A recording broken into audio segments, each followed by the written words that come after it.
Okay. I shall start that. But only after I give you another Yes? recommendation. Okay. It's an Argentinian writer, Borges. Borges, yeah. 1940s, The Library of Babel. It's one of his best books, in my opinion. Nice. All right, so we're having a little bit of issue with the with Air server, but Bear, you can start. Don't worry about it. Okay. Because they're gonna be hearing you more than anything. Okay. Perfect. Yeah. And please, guys, let us know if the... Wait, what? Ads again? Yep. Wait, why? No worries. We'll Wait, but we just had ads. Did we really? Yes. I wasn't paying I attention. always wait for ads in the beginning. Oh! What? I think the stream crashed. Uh-oh. Oh, God. Did the stream crash? Oh, God. The stream better not have crashed, I swear.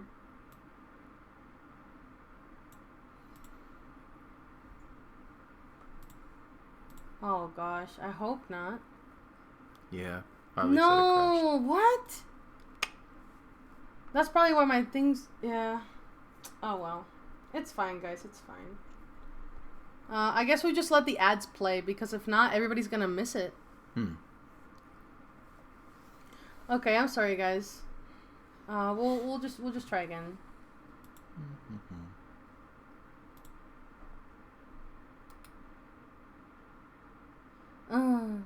Yeah, it crashed. Oh my god. That's fine. Let's be honest with ourselves. How many people are actually going to go through ads? I mean, some people will. Well, yeah, because Totem does hasn't reached does them Miss yet. Vex have a what do you call it? A sub? Because if she does, then we will start. But if they don't, then I don't want to start. Okay. Damn Twitch. We're only doing it for Miss Vex, nobody else. Absolutely. No, and Harley, of course. Yeah, but Harley was already gonna be here, whether she liked it or not. Fair enough. Yeah. Harley. Twitch is being very asocial. Okay. Is it still live? Oh my gosh. Here, I'll take a look. Okay. Take a look in a book. Reading Rainbow.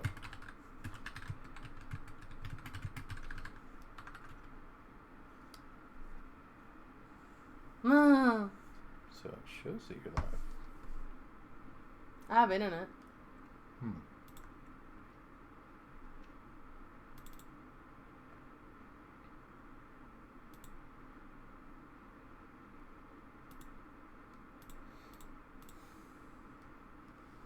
It might just be a Twitch thing, really. See, look, like it says honk. Huh? I am so confused. It just doesn't want to cast. Oh, there it is. What? What the? Well, I mean, if it connects, that's the main problem. Yeah. There you go. Alright, so we have 2 minutes. So, you know, I'll just keep doing my thing. Okay. Yeah, but I hope you guys are okay. I hope your day is going well, you know? Oh, boy. Thanks, Snook. You too. Yeah. I'm excited to read to everyone. And you. Me too. Yippee. So, guys, please let me know, you know, how our voices are, if they're good or not.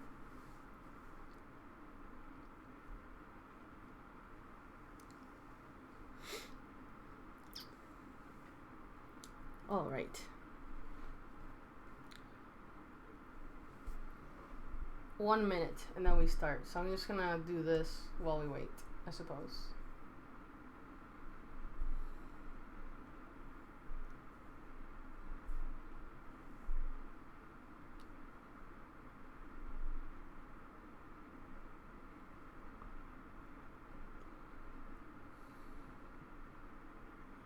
Spooky music. What did you call me?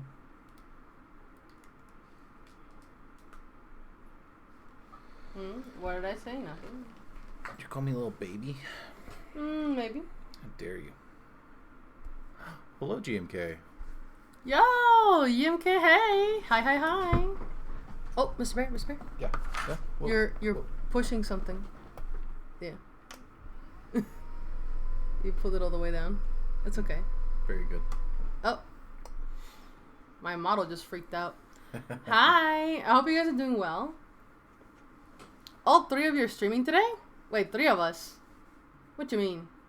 What do you mean 3 of us? Huh? Hold up. Yeah. Huh? Huh? Okay. Is the music too loud, guys? I can't tell.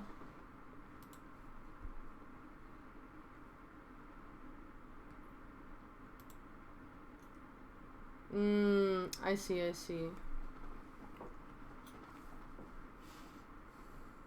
Harley doesn't hear music. I don't hear music? What? You guys are crazy. Okay. Spotify. Oh wait, go to file. Go to settings. What? No. Please don't make me touch things. Okay. Please. I think the music is just too low. Okay, I'm gonna put it all the way up. On the... Can you open the stream on your phone? Yeah, we'll do. Okay. Okay, guys. That's fine. The music doesn't really matter anyway, but I wanted to have some spooky music in the background if I could. Spooky. You know.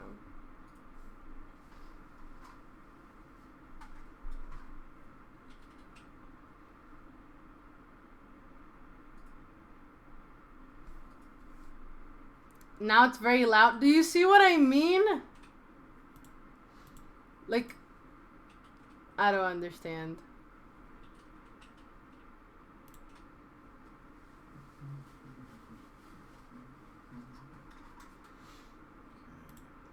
Okay, we're gonna have to have another one because these are very loud. Nice.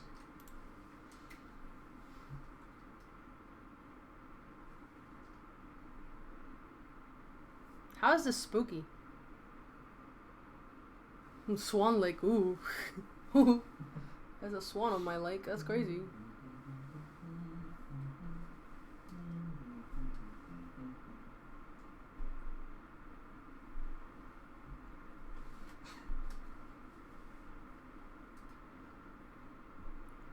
Do you hear? No. What the fuck is happening? Make sure it's on the right channel. It is on the... I haven't changed any settings. Unless it magically changes.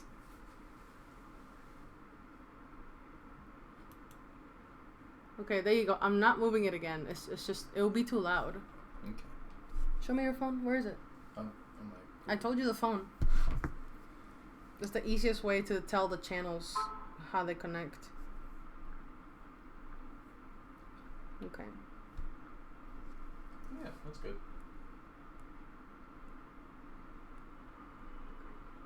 Yeah, you don't want it to be too loud. Okay. Okay, perfect. I think we can start now, honestly. Yeah. There we go. Perfect. You're a little silly. Wait, huh? Lomao. I'm muted for like a second. Spotify's also being a little weird, but that's fine, guys. Yeah. It's not gonna stop us from reading, so let's go. Yes. Read time, read time. Spotify can't mute my voice. Yeah. Yeah. Okay.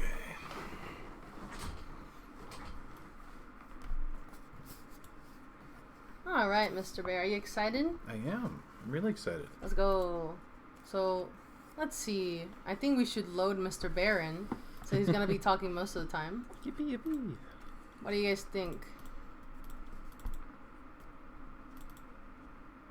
I, for one, agree. There you are. Yippee! Hello, everyone. Okay, let's start. West of Arkham, the hills rise wild, and there are valleys with deep woods that no axe has ever cut. There are dark, narrow glens where the trees slope fantastically, and where thin brooklets trickle without ever having caught the glint of sunlight. On the gentler slopes, there are farms, ancient and rocky, with squat, moss-coated cottages brooding eternally over old New England secrets in the lee of great ledges. But they are all vacant now, the white chimneys crumbling and the shingled sides bulging perilously beneath low bramble roofs. The old folk have gone away, and foreigners do not like to live here. French Canadians have tried it, Italians have tried it, and the Poles have come and departed. It's not because of anything that can be seen or heard or handled, but because of something that is imagined. The place is not good for the imagination, and does not bring restful dreams at night. It must be this which keeps the foreigners away, for old Ammi Pierce has never told them of anything he recalls from the strange days. Ammi, whose head has been a little queer for years, is the only one who still remains, or who ever talks of the strange days. And he dares to do this because his house is so near the open fields and the traveled roads around Arkham. There was once a road over the hills and through the valleys that ran straight where the blasted heath is now, but people ceased to use it, and a new road was laid curving far toward the south. Traces of the old one can still be found amidst the weeds of a returning wilderness, and some of them will doubtless linger even when half the hollows are flooded for the new reservoir.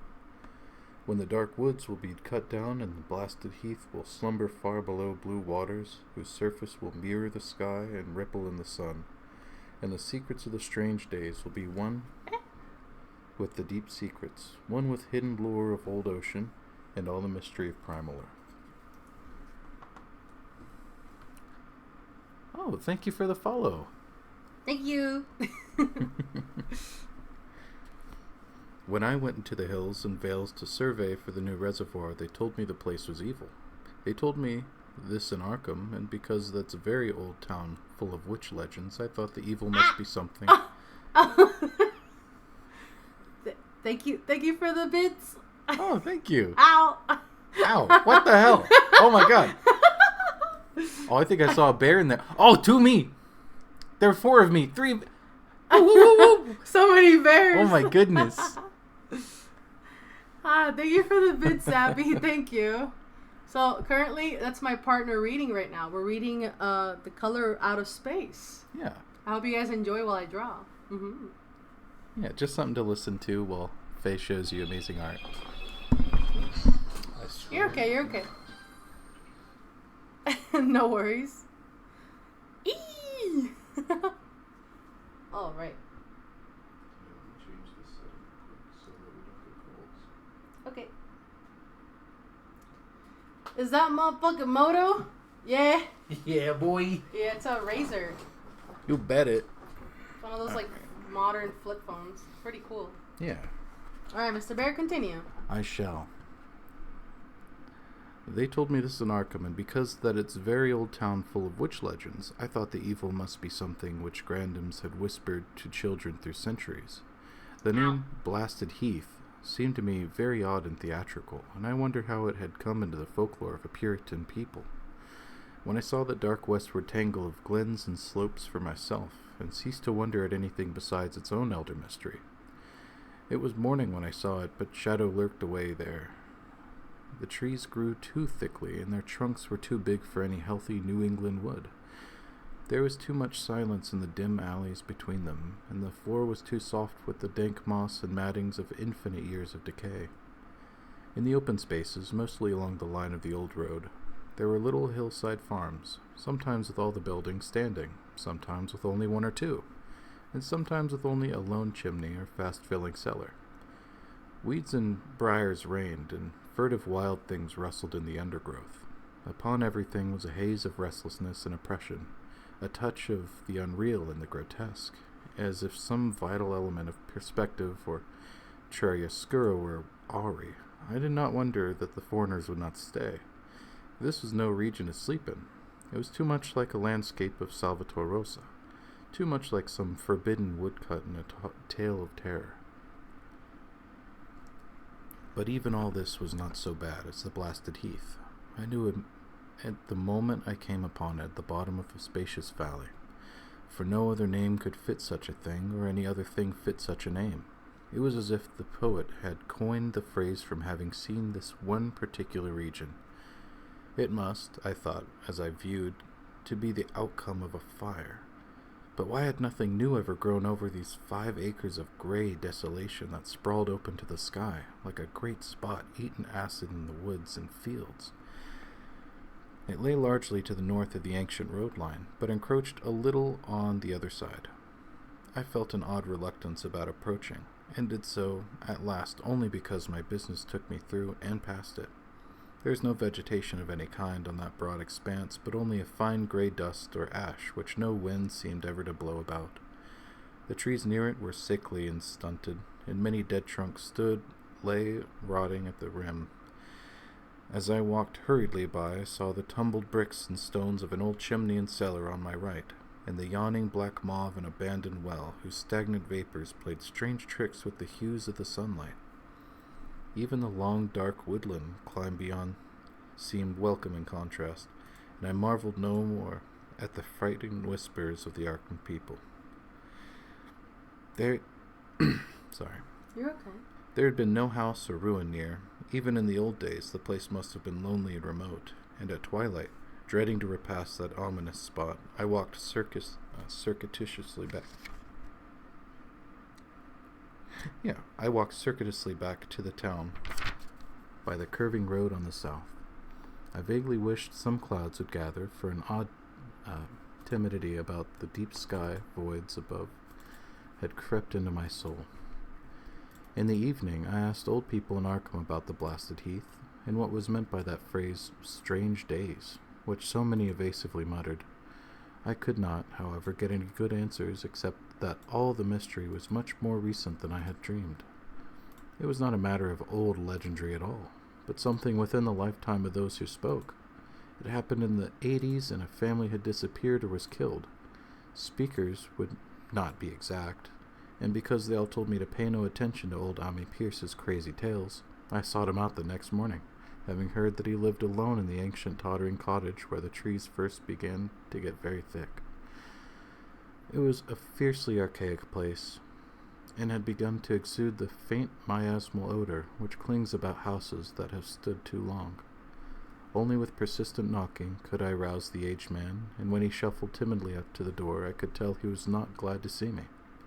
He was not so feeble as I had expected, but his eyes drooped in a curious way, and his unkempt clothing and white beard made him seem very worn and dismal.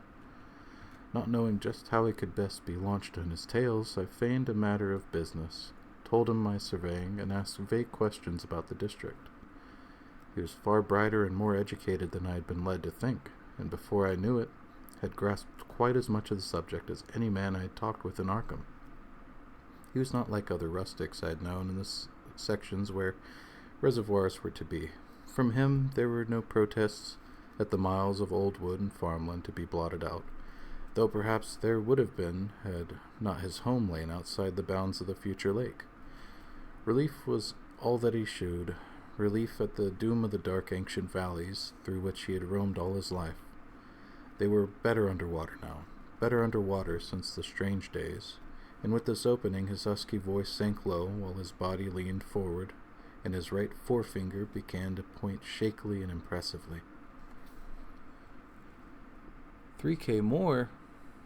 I beg, don't let it roll down the hill again. You can do it, Maniacal. You got this. Wait, what happened? Don't let it roll down the hill again? What are you talking about? What are they referring to? I don't know. What are they talking about? I don't know. I genuinely don't know. Maniacal, do I need to give you points or something? No. Ah! Oh, shit. Wild!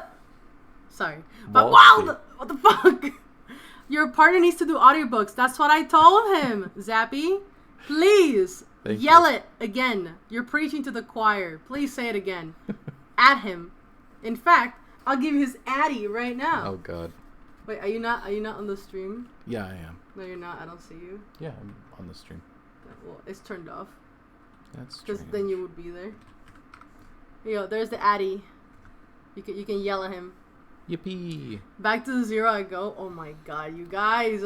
Me too, Walt Steve. Wait, let me see how much we have for the karaoke. 83%. You have 3 days left, y'all. Oh, shit. Hold on.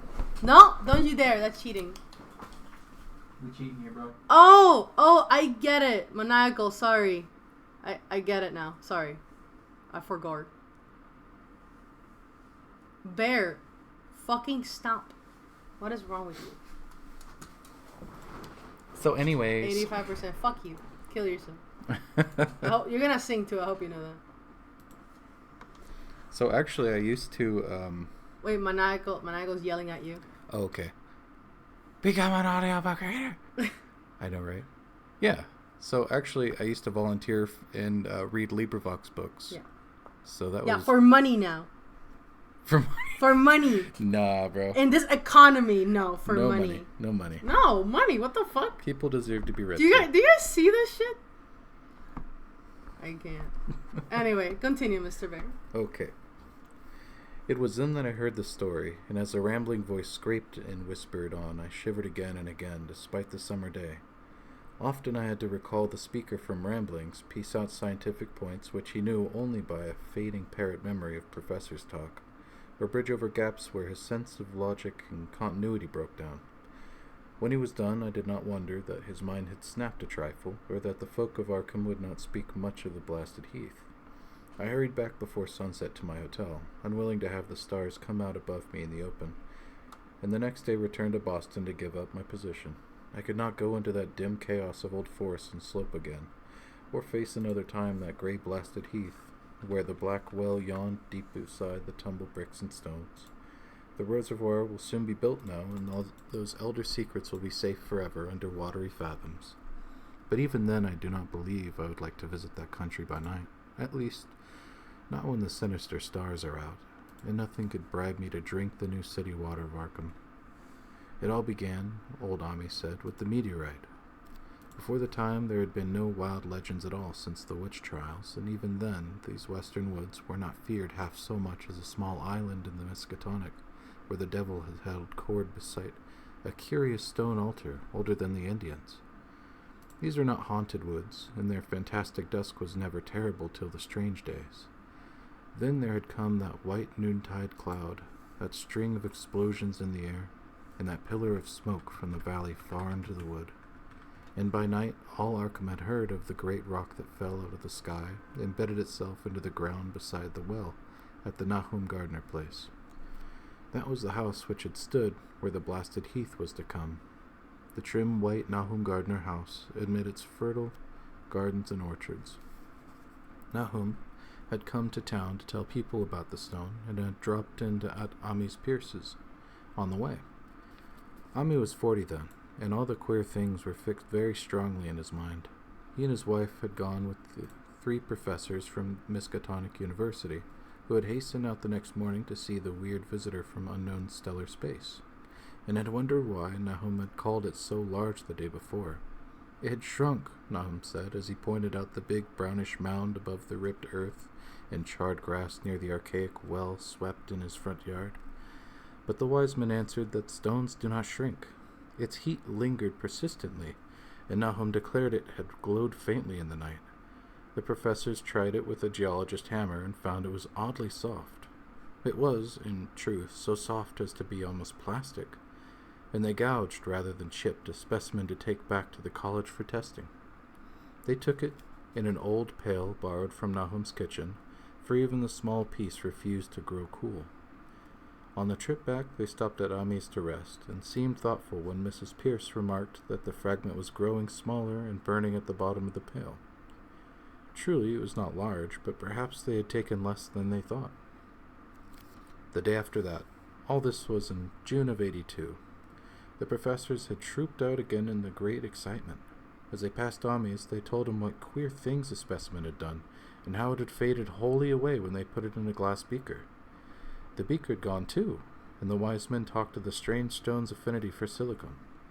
It had acted quite unbelievably in that well-ordered laboratory, doing nothing at all, and showing no occluded gases when heated on charcoal, being wholly negative in the borax bead, and soon proving itself absolutely non-volatile at any producible temperature, including that of the oxyhydrogen blowpipe. On an anvil it appeared highly malleable, and, in the dark, its lumosity was very marked. Stubbornly refusing to grow cold, it soon had the college in a state of real excitement, and when upon heating before the spectroscope it displayed shining bands unlike any known colors of the normal spectrum, There was much breathless talk of new elements, bizarre optical properties, and other things which puzzled men of science are wont to say when faced by the unknown. Uwu kinyu mi nitro uwu. What? What is that supposed to mean, Maniacal? I don't know. Explodes you. That was me. Fair. Also, after this one, can we actually read spooky stories? Like copy pastas or something? Yeah, we can read copy pastas after this. Thank you for your patience. Please get Winnie to please get Apis to read Winnie the Pooh stream, please, one day. Oh, of be course, nice. yeah, that'd be awesome. Yeah. I'd love to. Yeah. It depends on when Mr. Bear is available. He's usually available like by the end of the week. Yeah. So, basically, if you can't make it like Thursday to Sunday, then Yeah, let me know. Yeah. Sometimes tickets are pretty consistent earlier in the week. Yeah, for So, a job. Yeah, I might be able to find some time then too. Hot as it was, they tested it in a crucible with all the proper reagents. Water did nothing. Hydrochloric acid was the same. Nitric acid and even aqua regia merely hissed and spattered against its torrid invulnerability. Ami had difficulty in recalling all these things, but recognized some solvents as I mentioned them in the usual order of use. There were ammonia and caustic soda, alcohol and ether, nauseous carbon disulfide, and a dozen others. But although the weight grew steadily less as time passed, and the fragments seemed to be slightly cooling, there was no change in the solvents to shew that they had attacked the substance at all. It was a metal, though beyond a doubt. It was magnetic, for one thing, and after its immersion in the acid solvents, there seemed to be a faint trace of... Oh, that's a strange word. Let me see.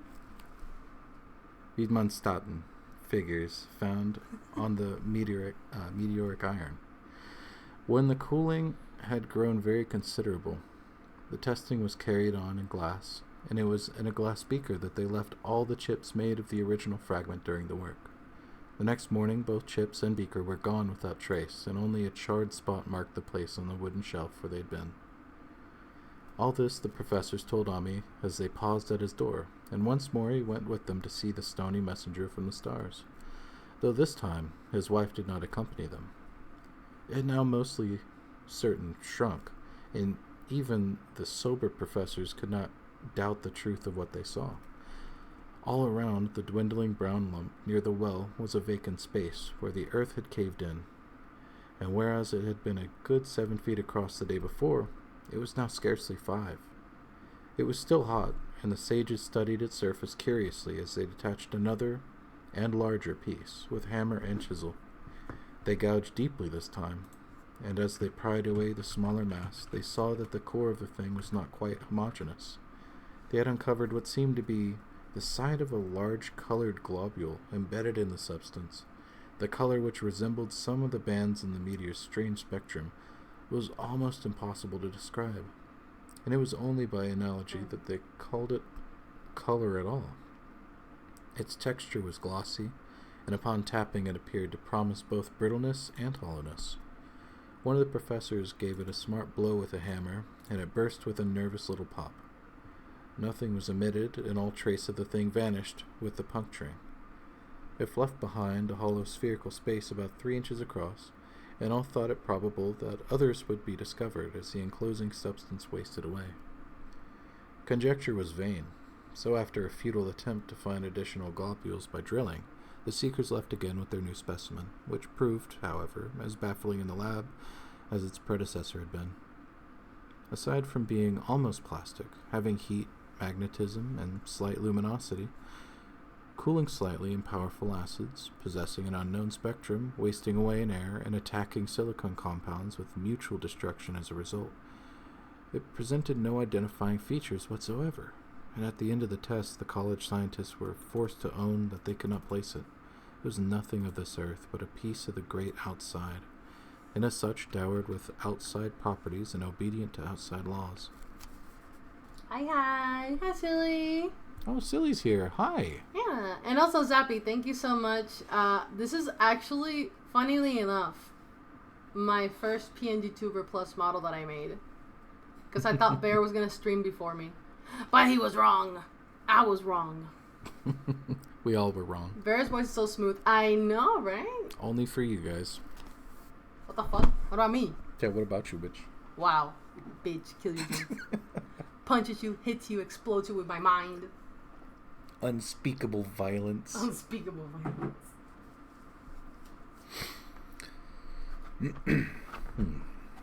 That night, there was a thunderstorm, and when the professors went out to Nahum's the next day, they met with a bitter disappointment. The stone, magnetic as it had been, must have had some peculiar electrical property, for it had drawn the lightning, as Nahum said, with a singular persistence. 6 times within an hour the farmer saw the lightning strike the furrow in the front yard, and when the storm was over, nothing remained but a ragged pit by the ancient well sweep, half choked with caved-in earth. Digging had borne no fruit, and the scientists verified the fact of the utter vanishment. The failure was total, so that nothing was left to do but go back to the lab and test again the disappearing fragment left carefully cased in lead. That fragment lasted a week, at the end of which nothing of value had been learned of it. When it had gone, no residue was left behind, and in time the professors felt scarcely sure they had indeed seen with waking eyes that cryptic vestige of fathomless gulfs outside, that lone, weird message from the universe and other realms of matter, force, and entity. Mm-hmm. Well, so, what's the summary? Summer? Yeah. Big, shiny color rock hit Earth. Wow. They take piece, it go by. Oh no. Then they go back, it get hit by lightning and go by. Wow. And they had a little piece left, and it go by. And they learn nothing, because they're stupid. Wow. Yeah. Thank you. We continue. As was natural, the Arkham papers made much of the incident with its collegiate sponsoring, and sent reporters to talk with Nahum Gardner and his family. At least one Boston daily also sent a scribe, and Nahum quickly became a kind of local celebrity. He was a lean, genial person of about 50, living with his wife and 3 sons in the pleasant farmstead in the valley. He and Ami exchanged visits frequently, as did their wives, and Ami had nothing but praise for him after all these years. He seemed slightly proud of the notice his place had attracted, and talked often of the meteorite in succeeding weeks. That July and August were hot, and Nahum worked hard at his haying in the 10-acre pasture across Chapman's Brook. His rattling wain wearing deep ruts in the shadowy lanes between. The labor tired him more than it had in other years, and he felt that age was beginning to tell on him. Then fell the time of fruit and harvest. The pears and apples slowly ripened, and Nahum vowed that his orchards were prospering as never before. The fruit was growing to phenomenal size and unwanted gloss, and in such abundance that extra barrels were ordered to handle the future crop. But with the ripening came sore disappointment. For all that gorgeous array of specious lusciousness, not one single jot was fit to eat. Into the fine flavor of the pears and apples had crept a stealthy bitterness and sickishness, so that even the smallest of bites induced a lasting disgust. It was the same with the melons and tomatoes, and Nahum sadly saw that his entire crop was lost. Quick to connect events, he declared that the meteorite has poisoned the soil, and thanked heaven that most of the other crops were in the upland lot across the road. Winter came early, and was very cold. Ami saw Nahum less often than usual, and observed that he had begun to look worried. The rest of his family, too, seemed to have grown taciturn, and were far from steady in their church-going, or their attendance at the various social events of the countryside. For this reserve or melancholy no cause could be found, though all the household confessed now and then to poor health, and a fleeing of vague disquiet. Nahum himself gave the most definite statement of anyone when he said he was disturbed about certain footprints in the snow. They were the usual winter prints of red squirrels, white rabbits, and foxes, but the brooding farmer professed to see something not quite right about their nature and arrangement. He was never specific, but appeared to think that they were not as characteristic of the anatomy and habits of squirrels and rabbits and foxes as they ought to be. Ami listened without interest to this talk until one night when he drove past Nahum's house in his sleigh along the way back from Clark's Corners. There had been a moon, and a rabbit had run across the road, and the leaps of that rabbit were longer than either Ami or his horse liked. The latter, indeed, had almost run away when brought up by a firm rein. Therefore, Ami gave Nahum's tales more respect, and wondered why the gardener's dog seemed so coward and quivering every morning. They had, it developed, nearly lost the spirit to bark. In February, the McGregor boys from Meadow Hill were out shooting woodchucks, and not far from the Gardner place bagged a very peculiar specimen. The proportions of its body seemed slightly altered in a queer way impossible to describe, while its face had taken on an expression which no one ever saw in a woodchuck before.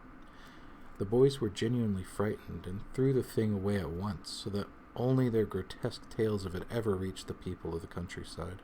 But the shying away of the horse near Nahum's house had now become an acknowledged thing, and all the basis for a cycle of whispered legend was fast taking form. Real good summary. Oh, yeah, it's me. Thank you. I like to summarize, I guess. People vowed that the snow melted faster around Nahum's than it did anywhere else, and early in March there was an odd discussion in Potter's General Store at Clark's Corners. Stephen Rice had driven past Gardner's in the morning, and had noticed the skunk cabbages coming up through the mud by the woods across the road. Never were things of such size seen before, and they held strange colors that could not be put into words. Their shapes were monstrous, and the horse had snorted at an odor which struck Stephen as wholly unprecedented. That afternoon, several persons drove past to see the abnormal growth, and all agreed that plants of that kind ought never to sprout in a healthy world. The bad fruit of the fall before was freely mentioned, and it went from mouth to mouth that there was poison in Nahum's ground. Of course it was the meteorite, and remembering how strange the men from college had found that stone to be, several farmers spoke about the matter to them. One day they paid Nahum a visit, but having no love of wild tales and folklore, were very conservative in what they inferred. The plants were certainly odd, but all skunk cabbages are more or less odd in shape and odor and hue. Perhaps some mineral elements from the stone had entered the soil, but it would soon be washed away. And as for the footprints and frightened horses, of course, this was mere country talk, which such a phenomenon as aerolite would be certain to start. There was really nothing for serious men to do in cases of wild gossip, for superstitious rustics will say and believe anything. And so, all through the strange days, the professor stayed away in contempt. Only one of them, when giving 2 files of dust for analysis in a police job, over a year and a half later, recalled that the queer color of the skunk cabbage had been very like one of the anomalous bands of light shown by the meteor fragment in the college spectroscope, and like the bristle globule found embedded in the stone from the abyss. The samples in this analysis case gave the same odd bands at first, though later they lost the property. Go ahead. I'm just replying. What are y'all saying, you little sillies? Nothing. Aw. Nobody's saying your voice is very calming, and I'm like, I know. That's very sweet. Sleepy. It's a Mr. Bear-induced nap time. Oh, yeah, for sure. Let's see. What's the story that you read me? Oh, Bear always... Well, I mean, not always, but, you know, when we have more free time, he will always read me The Lord of the Rings, like the first book. Yeah. Every single time, I'll fall asleep, like, not even chapter 1 or 2. You know, where like, we're saying bye to Bilbo Baggins, and he just disappears. Like, I'm pretty sure by the end of that chapter, I was already asleep. That's funny. Yeah. Yes. Here, let me find something real quick. Yeah, it's funny. A lot of people think I get my reading from Mr. Bear. I'm like, no, that's just 2 nerds who found each other. That's all. Oh. The Hobbit. Well, that's The Hobbit. We're talking about The Lord of the Rings, like the first one. The Hobbit? Well, I mean, not the first one. You know what I mean? The first book of the trilogy. Yeah. You know what? Actually, it was supposed to be 6 books. But the publishers were like, hey, it's too long. Can you, like, squish them together? And that's why book 1, 2, and 3 are separated into part 1 and part 2. Fun fact. Oh, we. Yeah. Harley! I can't believe, Harley, you've donated 12,000 in total. That's crazy. 88%. Oh my god. I'll you catch guys, up. Don't you worry. You guys. Continue, Mr. Bear. You got it. The trees budded prematurely around Nahum's, and at night they swayed ominously in the wind. Nahum's second son, Thaddeus, a lad of 15, swore that they swayed also when there was no wind, but even the gossips would not credit this. Certainly, however, restlessness was in the air.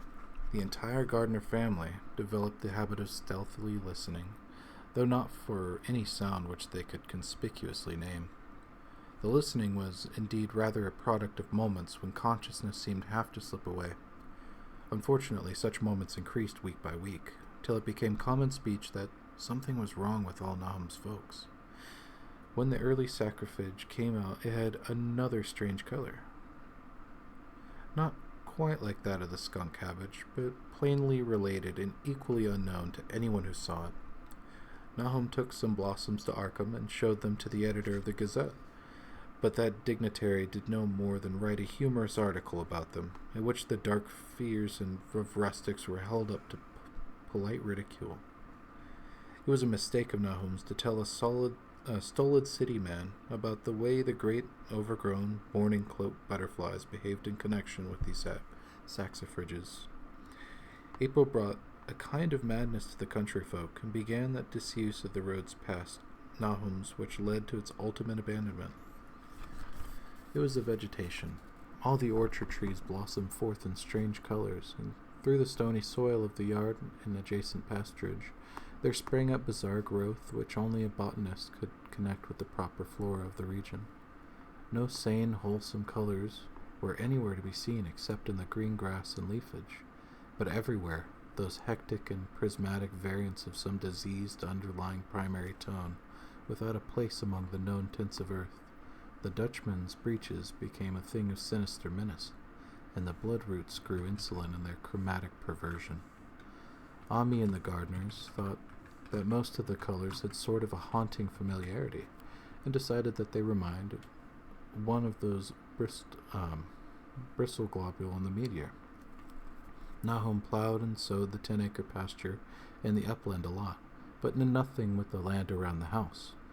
He knew it would be of no use, and hoped that the summer's strange growths would draw all the poison from the soil. He was prepared for almost anything now, and had grown used to the sense of something near him waiting to be heard. The shunning of his house by neighbors told on him, of course, but it told on his wife more. The boys were better off being at school each day, but they could not help being frightened by the gossip. Thaddeus, an especially sensitive youth, suffered the most. In May the insects came, and Nahum's place became a nightmare of buzzing and crawling.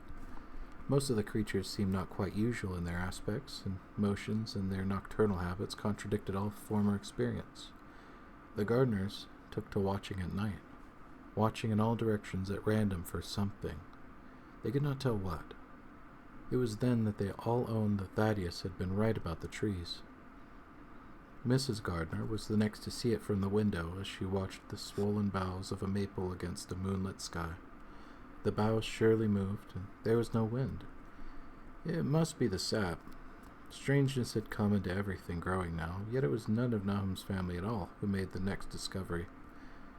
Familiarity had dulled them, and what they could not see was glimpsed by a timid windmill salesman from Bolton, who drove by one night in ignorance of the country legends. What he told in Arkham was given a short paragraph in the Gazette, and it was there that all the farmers, Nahum included, saw it first. The night had been dark and the buggy lamps faint, but around a farm in the valley, which everyone knew from the account must be Nahum's, the darkness had been less thick. A dim, though distinct amount. Hey, babe. Hi. I probably should have turned off the redeems, but I figured nobody would. Hi, Beige. I hope you're doing well. Holy fuck. Did it scare you, Harley? Oh, that'd be so cool. I was chilling. You're okay. You're okay. It's okay, babe. You're chill. You're chill. Hi. Okay, let me read 1 second. Hi, Yumi. Hi. How are ya? I hope you're well. Let's see. If you come to the UK, says Zappy, I recommend you go to the Eagle and Chill pub in Oxford. Nice. Ooh. It's the pub that J.R. Tolkien and C.S. Lewis met up and talk about their books. Yo, that's so awesome. Yeah, I know that C.S. Lewis was friends with Tolkien. That's very interesting. GMK, I can't. You too? 10,000? You're crazy. Oh my god.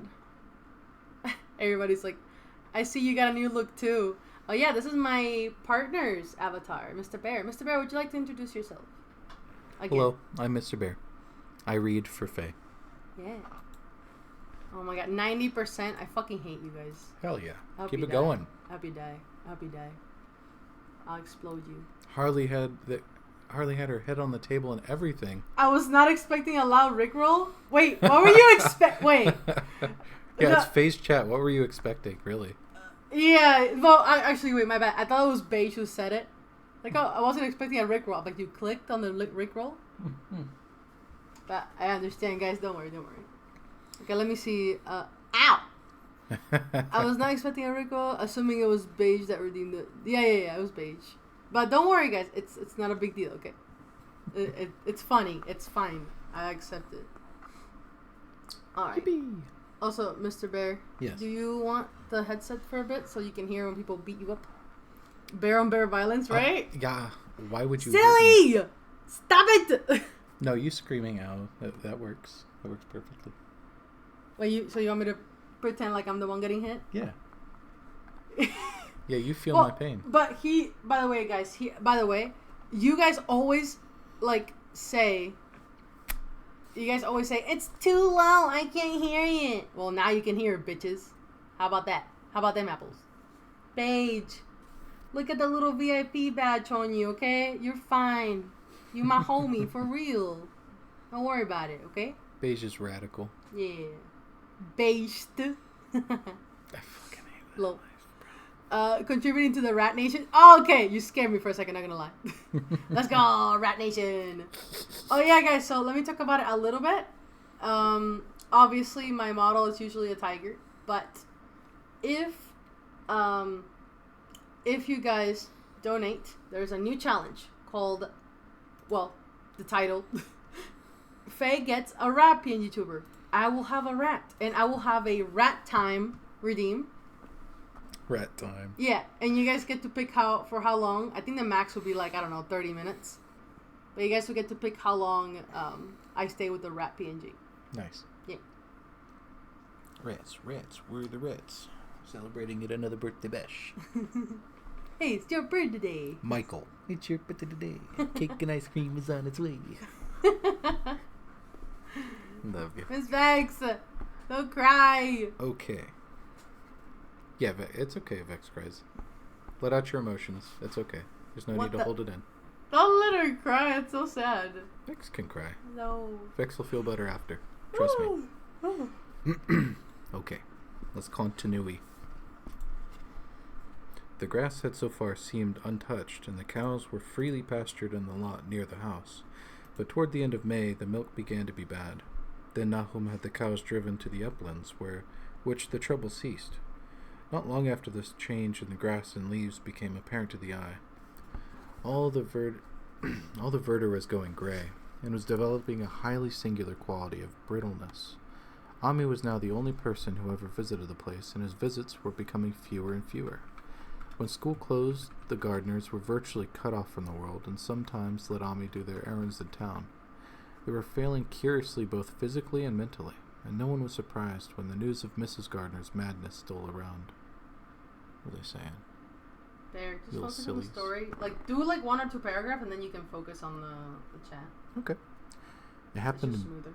It happened in June, about the anniversary of the meteor's fall, and the poor woman screamed about things in the air which she could not describe. In her raving, there is not a single specific noun, but only verbs and pronouns. Things move. Pronouns. Pronouns this of book is bio. woke. Woke. Damn, we gotta burn it. Things moved and changed and fluttered, and ears tingled to impulses which were not wholly sounds. Something was taken away. She was being drained of something. Something was fastening itself to her that ought not to be. Someone must make it keep off. Nothing was ever still in the night. The walls and windows shifted. Nahum did not send her to the country asylum, but let her wander about the house as long as she was harmless to herself and others. Even when her expression changed, he did nothing. But when the boys grew afraid of her, and Thaddeus nearly fainted at the way she made faces at him, he decided to keep her locked in the attic. By July, she had ceased to speak and crawled on all fours, and before that month was over, Nahum got the mad notion that she was slightly luminous in the dark, as he now clearly saw that was the case with nearby vegetation. It was a little before this that the horses had stampeded. Something had aroused them in the night, and their neighing and kicking in their stalls had been terrible. There seemed virtually nothing to do to calm them, and when Nahum opened the stable door, they all bolted out like frightened woodland deer. It took a week to track all four, and when found they were seen to be quite useless and unmanageable. Something had snapped in their brains, and each one had to be shot for its own good. Damn. Nahum borrowed a horse from Ami for his haying, but found it would not approach the barn. It shied, balked, and whined, and in the end he could do nothing but drive it into the yard while the men used their own strength to get the heavy wagon near enough the hayloft for convenient pitching. And all the while the vegetation was turning gray and brittle. Even the flowers, whose hue had been so strange, were graying now, and the fruit was coming out gray and dwarfed and tasteless. The asters and goldenrod bloomed gray and distorted, and the roses and zinnias and hollyhocks in the front yard were such blasphemous-looking things that Nahum's oldest boy, Zenas, cut them down. The strangely puffed insects died about that time, even the bees that had left their hives and taken to the woods. By September all the vegetation was fast crumbling to a grayish powder, and Nahum feared that the trees would die before the poison was out of the soil. His wife now had spells of terrific screaming, and he and the boys were in a constant state of nervous tension. They shunned people now, and when school opened, the boys didn't go. But it was Ami, on one of his rare visits, who first realized that the well water was no longer good. It had an evil taste that was not exactly fodid nor exactly salty, and Ami advised his friend to dig another well on higher ground to use till the soil was good again. Nahum, however, ignored the warning, for he had, by that time, become callous to strange and unpleasant things. He and the boys continued to use the tainted supply, drinking it as listlessly and mechanically as they ate their meager and ill-cooked meals, and did their thankless and monotonous chores through the aimless days. There was something of stolid resignation about them all, as if they walked half in another world beyond lines of nameless guards to a certain and familiar doom.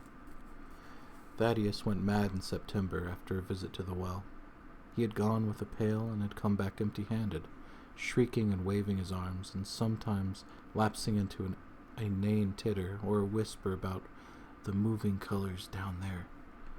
2 in one family was pretty bad, but Nahum was very brave about it. He let the boy run about for a week until he began stumbling and hurting himself, and then he shut him in the attic room across the hall from his mother's.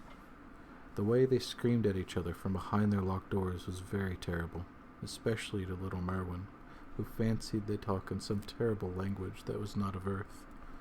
Merwin was getting frightfully imaginative, and his restlessness was worse after the shutting away of the brother who had been his greatest playmate. Almost at the same time, the mortality among the livestock commenced. Poultry turned grayish and died very quickly, their meat being found dry and noisome upon cutting. Hogs grew inordinately fat, then suddenly began to undergo loathsome changes which no one could explain. Their meat was of course useless, and Nahum was at his wit's end. No rural veterinary would approach his place, and the city veterinary from Arkham was openly baffled. The swine began growing gray and brittle and falling to pieces before they died, and their eyes and muzzles developed singular alterations. It was very inexplicable, for they had never been fed from the tainted vegetation. Then something struck the cows. Certain areas, or sometimes the whole body, would be uncannily shriveled or compressed, and atrocious collapses or disintegrations were common. In the last stages, and death was always the result. there would be a graying and turning brittle like that which beset the hogs. There could be no question of poison, for all the cases occurred in a locked and undisturbed barn. No bites of prowling things could have brought the virus, for what live beast of earth can pass through solid obstacles? It must be only natural disease, yet what disease could wreak such results was beyond any mind's guessing. When the harvest came, there was not an animal surviving on the place, for the stock and poultry were deadened, the dogs had run away. These dogs, 3 in number, had all vanished one night, and were never heard of again. The 5 cats had left some time before, but their going was scarcely noticed, since there now seemed to be no mice, and only Mrs. Gardner had made pets of the graceful felines. On the 19th of October, Nahum staggered into Ami's house with hideous news. The death had come to poor Thaddeus in his attic room, and it had come in a way which could not be told. Nahum had dug a grave in the railed family plot behind the farm, and had put therein what he found. There could have been nothing from outside, for the small barred window and locked door were intact, but it was much as it had been in the barn. Ami and his wife consoled the stricken man as best they could, but shuddered as they did so. Stark terror seemed to cling round the Gardners, and they all touched. And the very presence of one in the house was a breath from regions unnamed and unnamable. Ami accompanied Nahum home with the greatest reluctance, and did what he might to calm the hysterical sobbing of little Merwin. Zenas needed no calming. He had come of late to do nothing but stare into space and obey what his father told him, and Ami thought that his face was very merciful. Now and then Merwin's screams were answered faintly from the attic, and in response to an inquiring look, Nahum said that his wife was getting very feeble. When night approached, Ami managed to get away, for not even friendship could make him stay in that spot when the faint glow of the vegetation began, and the trees may or may not have swayed without wind. It was really lucky for Ami that he was not more imaginative.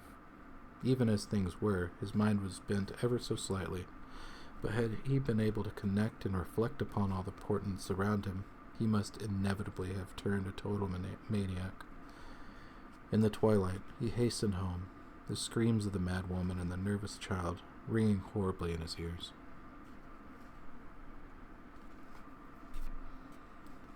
Three days later, Nahum lurched into Ami's kitchen in the early morning, and in the absence of his host, stammered out a desperate tale once more. While Mrs. Pierce listened in a clutching fright, it was little Merwin this time.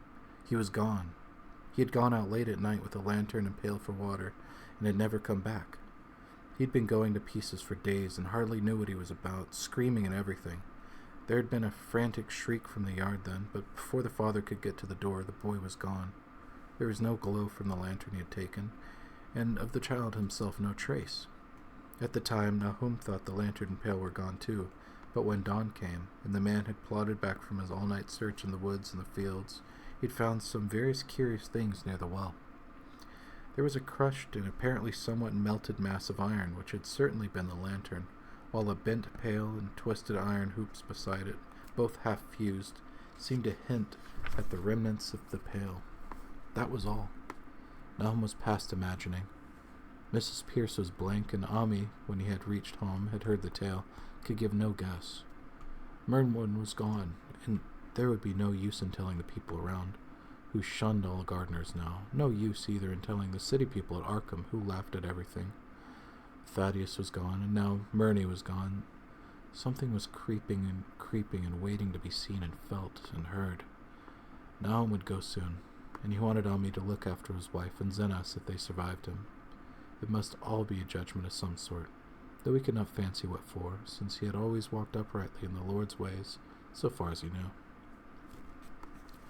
For over 2 weeks, Ami saw nothing of Nahum, and then, worried about what might have happened, he overcame his fears and paid the Gardner place a visit. There was no smoke from the great chimney, and for a moment the visitor was apprehensive of the worst. The aspect of the whole farm was shocking. Grayish, withered grass and leaves on the ground, vines falling in brittle wreckage from archaic walls and gables, and great bare trees clawing up at the gray November sky with a studied malevolence which Ami could not but feel had come from some subtle change in the tilt of the branches. But Nahum was alive, after all. He was weak and lying on a couch in the low-ceiled kitchen, but perfectly conscious and able to give simple orders to Zenas. The room was deadly cold, and as Ami visibly shivered, the host shouted huskily to Zenas for more wood. Wood, indeed, was sorely needed, since the cavernous fireplace was unlit and empty, with a cloud of soot blowing about in the chill wind that came down the chimney. Presently, Nahum asked him if the extra wood had made him any more comfortable, and then Ami saw what happened. The stoutest cord had broken at last, and the hapless farmer's mind was proof against more sorrow. Questioning tactfully, Ami could not get a clear data or information at all about the missing Zenas. In the well. He lives in the well, was all that the clouded father would say.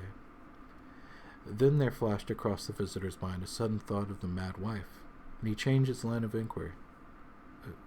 Nabi, why, here she is, was the surprised response of poor Nahum, and Ami soon saw that he must search for himself. Leaving the harmless babbler on the couch, he took the keys from her nail beside the door and climbed the creaking stairs to the attic. It was very close and noisome up there, and no sound could be heard from any direction. Of the 4 doors in sight, only one was locked, and on this he tried various keys on the ring he had taken. The 3rd key proved the right one, and after some fumbling, Ami threw open the low white door. It was quite dark inside, for the window was small and half obscured by the crude wooden bars, and Ami could see nothing at all on the white planked floor. The stench was beyond enduring, and before proceeding further, he had to retreat to another room and return with his lungs filled with breathable air. When he did enter, he saw something dark in the corner, and upon seeing it more clearly, he screamed outright. While he screamed, he thought a momentary cloud eclipsed the window, and a second later he felt himself brushed as if by some hateful current of vapor. Strange colors danced before his eyes, and had not been a present horror numbed him, he would have thought of the globule in the meteor that the geologist Hammer had shattered, and of the morbid vegetation that had sprouted in the spring. As it was, he thought only the blasphemous monstrosity which confronted him, and which all too clearly had shared the nameless fate of young Thaddeus and the livestock. But the terrible thing about this horror was that it very slowly and very perceptibly moved as it continued to crumble. Ami would give no added particulars to the scene, but the shape in the corner does not reappear in this tale as a moving object. There are things which cannot be mentioned, and what is done in common humanity is sometimes cruelly judged by the law. I gathered that no moving thing was left in the attic room, and that to leave anything capable of motion there would have been a deed so monstrous as to damn any accountable being to eternal torment. Anyone but a stolid farmer would have fainted or gone mad, but Ami walked consciously through that low doorway and locked the accursed secret behind him. There would be Nahum to deal with now. Oh, pause. He must be fed and tended. Pause. There's an ad. You're gonna have to repeat that last sentence. Okay. Hi everybody. There's an ad. We'll be right back, okay? We're gonna get some water. Bottly water. Yeah, a little snack. And we'll be right back, yeah? Can I see your cup? Mm-hmm. May I see your cup? I said, mm-hmm. Okay, thank you. Alrighty. Let's put BRB really quick. Okay. Hey.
All right, everybody. Hi. Mr. Bear needs a little bit more time, so I don't know. Just give him 2-3 minutes. Like at 6 p.m., we'll continue. Okay.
All right, everybody. Hi. Welcome back, everybody. Thank you for your patience, Mr. Bear. Hello. Would you like to continue the story? I have returned, yes. Okay. How long do we have in the story? We only have 9 pages left. So 9? Yeah. 9. Yes. So we're about Bruh. 3/4 of the way done. Bruh. Oh, brother. Oh, brother. Nah, next time you guys listen to me, okay? We're gonna read shorter stories in the beginning. All right. Okay. But Bear reads rather fast, so we only been doing it for like an hour. If that. An hour. An hour. So let us continue. Oh, by the way, look! Thank you for the follow. Thank you. Yeah. Thank you. All right. Let's continue. Commencing his descent of the dark stairs, Ami heard a thud below him. He even thought a scream had been suddenly choked off, and recalled nervously the clammy vapor which had brushed him in that frightful room above. What presence had his cry and entry started up? Halted by some vague fear, he heard still further sounds below. Indubitably, there was a sort of heavy dragging, and a most detestably sticky noise, as some fiendish and unclean species of suction. With an associative sense goaded to feverish heights, he thought unaccountably of what he had seen upstairs. Good God, what eldritch dream world was this that he had blundered? He dare move neither backward nor forward, but stood there trembling at the black curve of the boxed-in staircase. Every trifle of the scene burned itself into his brain. The sounds, the sense of dread expectancy in the darkness, the steepness of the narrow steps, and merciful heaven, the faint but unmistakably luminosity of all the woodwork in the sight. Steps, sides, exposed laths, and beams alike. Then there were burst forth a frantic whinny from Ami's horse outside, followed at once by a clatter which told of a frenzied runaway. In another moment, horse and buggy had gone beyond earshot, leaving the frightened man on the dark stairs to guess what had sent them. But that was not all. There had been another sound. Out there. A sort of liquid splash. Water. It must have been the well. He had left Hero untied near it, and a buggy wheel must have brushed the coping and knocked into a stone. And still the pale phosphorescence glowed in that detestably ancient woodwork. God, how old the house was. Most of it built before 1670, and the gambrel roof not later than 1730. A feeble scratching on the floor downstairs now sounded distinctly, and Ami's grip tightened on a heavy stick he had picked up in the attic for some purpose. Slowly nerving himself, he finished his descent and walked boldly toward the kitchen. But he did not complete the walk, because what he sought was no longer there. It had come to meet him, and it was still alive after a fashion. Whether it had crawled, or whether it had been dragged by any external force, Ami could not say, but the death had been at it. Everything had happened in the last half hour, but collapse, graying, and disintegration were already far advanced. There was a horrible brittleness, and dry fragments were scaling off. Ami could not touch it, but looked horrifiedly into the distorted parody that had been a face. What was it? Nahum? What was it? He whispered, and the cleft, bulging lips were just able to crackle out a final answer.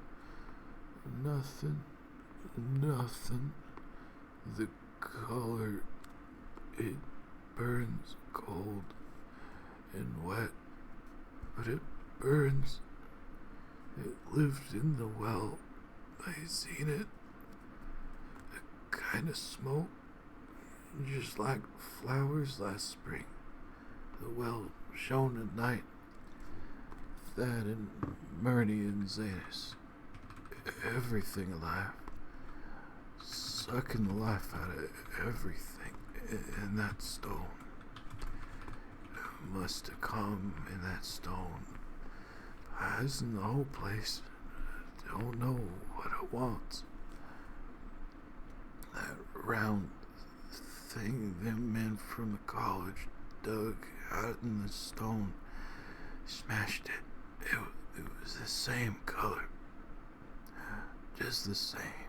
Like flowers and plants. Must have been more seeds. Seeds that growed. I'd seen it first time this week. Must have got strong on Xanus. Yeah, he was a big boy, full of life. It beats down your mind, then gets you. Burns you up in the well water. He was right about that evil water. Xanus never come back from the well. Can't get away. Draws you. You know something's coming, but ain't no use. I seen it time and again since Xanus was took. Wars, Nabby on me. My head's no good. Don't know Longhouse since Fetter. He'll get her if we ain't careful. Just the color. Your face is getting to have that color sometimes toward night, and it burns and sucks. It come from some place where things ain't as they is here. One of the professors said so. He was right. Look out on me. He'll do some more. Suck the life out. But that was all. That was all. Damn, he would not shut up. I have a few words. Anyway, fucking monologue. That which spoke could speak no more because it had completely caved in. Ami laid a red check tablecloth over what was left and reeled out the back door in the fields. He climbed the slope to the 10-acre pasture. That's why I'm telling you to wear the headset so you can actually see what people interact with you. Yeah. He climbed the slope to the 10-acre pasture and stumbled home by the north road in the woods. He could not pass that well from which his horse had run away. He had looked at it, though, through the window, and had seen that no stone was missing from the rim. Then the lurching buggy had not dislodged anything at all. The splash had been something else. Something which went into the well after it had done with poor Nahum. When Ami reached his house, the horse and buggy had arrived before him and thrown his wife into fits of anxiety. Reassuring her without explanations, he set out at once for Arkham and notified the authorities that the Gardner family was no more. He indulged in no details, but merely told of the deaths of Nahum and Nabby, that of Thaddeus being already known, and mentioned that the cause seemed to be the same strange ailment which had killed the livestock. He also stated that Merwin and Xanus had disappeared. There was considerable questioning at the police station, and in the end, Ami was compelled to take 3 officers to the Gardner farm, together with the coroner, the medical examiner, and the veterinary, who had treated the diseased animals. He went against much will, for the afternoon was advancing, and he feared the fall of night over that accursed place, but it was some comfort to have so many people with him. The 6 men drove out in the Democrat wagon, following Ami's buggy, and arrived at the pest-ridden farmhouse about 4 o'clock. Used as the officers to gruesome experience, not one remained unmoved at what was found in the attic and under the red-checked tablecloth on the floor below. The whole aspect of the farm, with its grey desolation, was terrible enough, but those 2 crumbling objects were beyond all bounds. No one could look along at them, and even the medical examiner admitted that there was very little to examine.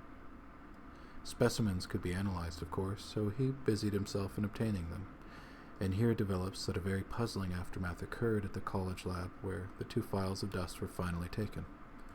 Under the spectroscope, both samples gave off an unknown spectrum, in which many of the baffling bands were precisely like those which the strange meteor had yielded in the previous year. The prosperity of emanating this spectrum vanished in a month, and dust thereafter consisting mainly of alkaline phosphates and carbonates. Ami would not have told the men about the well if he had thought they meant to do anything then and there. It was getting towards sunset, and he was anxious to be away, but he could not help glancing nervously at the stony curve by the gray sweep. And when a detective questioned him, he admitted that Nahum had feared something down there, so much so that he had never even thought of searching it for Merwin or Xenos. After that, nothing would do but that they empty and explore the well immediately. So Ami had to wait, trembling, and while pail after pail of ranked water was hauled up and splashed on the soaking ground outside. The men sniffed in disgust at the fluid, and toward the last held their noses against the fodder that we were uncovering. It was not so long a job as they had feared it would be. Ah! Yo, Dark! Thank you for the raid, what the heck? Hi! Oh my god, thank you, Lucky, for the follow. Here comes... Oh wait, Bear, read it in your cool voice. Huh? Which one? Okay. Just this. Here comes the deep. Give us a towel. Here comes the deep. Give us a towel. Yo! Oh my god, thank you for the follow. Thank you, Button, thank you. Hi! Oh my goodness. Hi, everybody! How are we doing today? Hello. Oh, whoops. My thing just... Look. Okay, wait, 1 second, guys. Before... oh my gosh. Okay. Hi, everybody. Okay. Oh, wow. Look, my messages work again. That's crazy. Okay, guys, 1 second. Ow. Thank you for the head pats. Alright, 1 second, guys. Hold on. I want to show my face. Yes, do it. This is not usually what I look like. I look like this. Usually. Hi. So, hi everybody. My name is Faye. You can call me Tiger. You can call me Faye. I use they, them pronouns. And I usually just draw. You know, just fun. We're just drawing and chilling here. And today, though, it's a special day because Mr. Bear, my partner, Apis Carnica, is actually reading us The Color of Space by Lovecraft. Yeah. And a couple, 1 or 2 more spooky stories. Yeah, while I work. So that's kind of fun. How was your stream, Dark? How are ya? Follow sub, what? Follow sub right now. Now! Wow, stop it. That's so nice. Yeah. But yeah, the model you saw as well is Mr. Bear. I also made that model. And I thought it'd be kind of cute to have him reading along. Yeah. Thank you guys so much for the raid. It means a lot. It was good. Chilled and drew. Of course, as always. Here, let me give you a little, don't worry about it, just a little shout out, just tiny. Don't worry about it, Yippee! But yeah, I love Dark's art so fucking much. If you guys like the same thing as me, just art and chill music, you should totally follow them. They're an incredible artist. And they're a super nice guy. They're cool. Alright, guys. Shy shout out. Don't make me shout you out, Wald. Don't make me. I'll do it.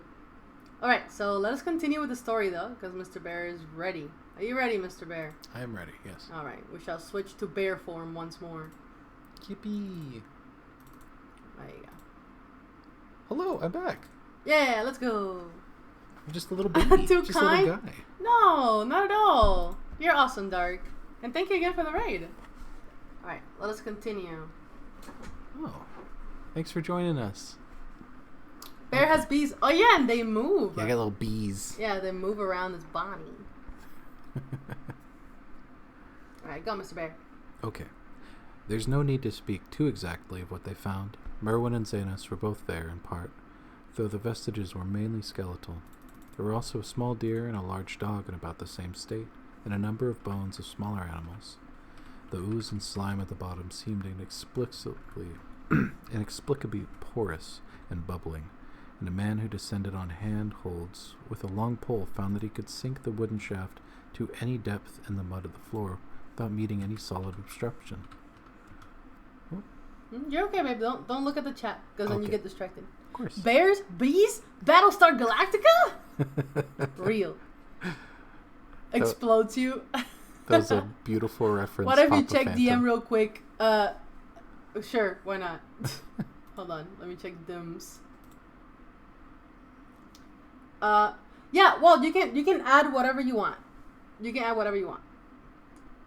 It's a trade, and we're buddies, so you feel free to edit my art all you want, okay? You're chilling, no worries. All right, Mr. Bear, continue. Okay. Twilight had now fallen, and lanterns were brought from the house. Then, when it was seen that nothing further could be gained from the well, everyone went indoors and conferred in the ancient sitting room, while the intermittent light of the spectral half-moon played wanly on the grey desolation outside. The men were frankly nonplussed by the entire case, and could find no convincing common element to link the strange vegetable conditions and the unknown disease of livestock and humans, and the unaccountable deaths of Merwin and Xanas in the tainted well. They had heard the common country talk, it's true, but couldn't believe that anything contrary to natural law had occurred. No doubt the meteor had poisoned the soil, but the illness of persons and animals who had eaten nothing grown in that soil was another matter. Was it the well water? Very possibly. It might be a good idea to analyze it, but what peculiar madness could have made both boys jump into the well? Their deeds were so similar, and the fragments showed that they had both suffered from the grey brittle death. Why was everything so grey and brittle? It was a coroner, seated near a window overlooking the yard, who first noticed the glow about the well. Night had fully set in, and all the abhorrent grounds seemed fairly luminous, with more than the fitful moonbeams, but this new glow was something definite and distinct, and appeared to show... What's up? No, oh my god, I got accepted so quickly, what the heck? Wait, hold on. Wait, can I do my emotes here? Where are they?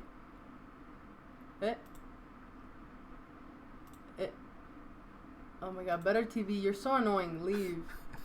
I'm trying to find like my normal emotes. There we go. It's not showing up for me. I think I need to just load it again. That's so cute though. Oh my gosh. Wait, Walt, spam it again. Spam it. Do it again. Do it. That's the one that I did for Wald. It looks so good. Reload the chat? Okay, I'll reload it. Yeah, just close that. You can open the window again. I think you can just reload it here in the settings. I lied. What? Here, Okay. just close it. Oh, yeah, but that shouldn't be needed. I should just be able to reload it, no problem. There we go. Wowie. Me. Me. It looks so good. Me when I see your art. Nah, don't eat Eats it. It came out so good. But yeah, I had finished it, but there was something that like you told me to do, and then like I completely forgot about it. But yeah, as you saw, it was finished. I don't break my promises. I just forget them. Okay, so this is done. I think we're gonna add... Okay, guys, 1 second. I'm going to add something. Mr. Bear, continue, please. Of course. It had a very queer color, and as all the men clustered around the window, Ami gave a violent start, for this strange beam of ghastly miasma was, to him, no unfamiliar start. He had seen that color before, and feared to think what it might mean. He had seen it in the nasty brittle globule in that airlight 2 summers ago, had seen it in the crazy vegetation of the springtime, and had thought he had seen it for an instant at that very morning against the small barred window of that terrible attic room, where nameless things had happened. It had flashed there a second, and a clammy and hateful current of vapor had brushed past him, and then poor Nahum had been taken by the something of that color. He had said so at the last. Said it was like the globule in the plants. After that had come the runaway in the yard and the splash in the well. And now that well was belching forth to the night a pale, insidious beam of the same demonic tint. It does credit to the alertness of Ami's mind that he puzzled, even at that tense moment, over a point which was essentially scientific. He could not but wonder at his gleaming of the same impression from a vapor glimpsed in the daytime against a window opening on the morning sky, and from a nocturnal exhalation seen as a phosphorescent mist against the black and blasted landscape. It wasn't right. It was against nature.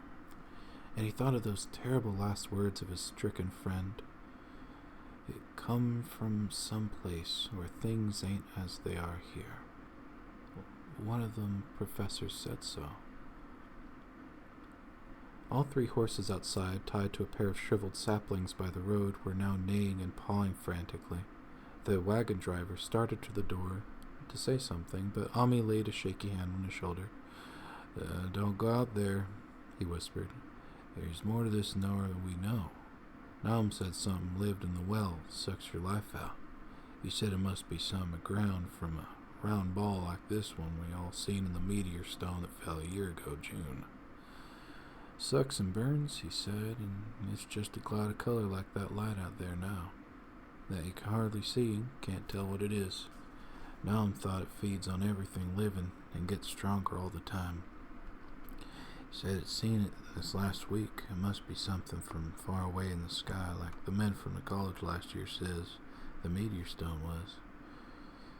The way it's made and the way it works ain't like no way of God's world. It's something far beyond.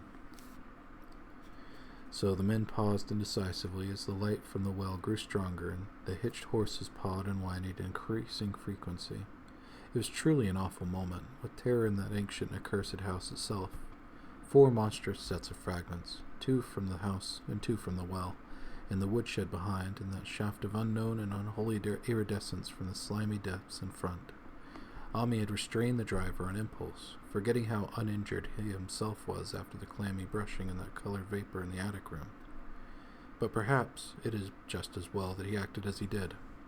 No one will ever know what was abroad that night, and though the blasphemy from beyond had not so far hurt any human of unweakened mind, there's no telling what it might not have done at the last moment. And with its seemingly increased strength and the special signs of purpose, it was soon to display beneath the half-clouded moonlit sky. Oh, Cenos, hi! How are you, Cenos? Oh my god. I missed ya. I hope you're okay. I hope you're taking some time for yourself. Yeah. Yeah, right now we're reading. The one reading is my partner, Mr. Bear. Yeah, we're just chilling, vibing. We're getting pretty close to the end of this story, and then if you guys want me to read something very short, I'll do that too. Yeah. We need at least one creepypasta. Mm-hmm. If you guys can think of a really, a spooky one, that'd be great.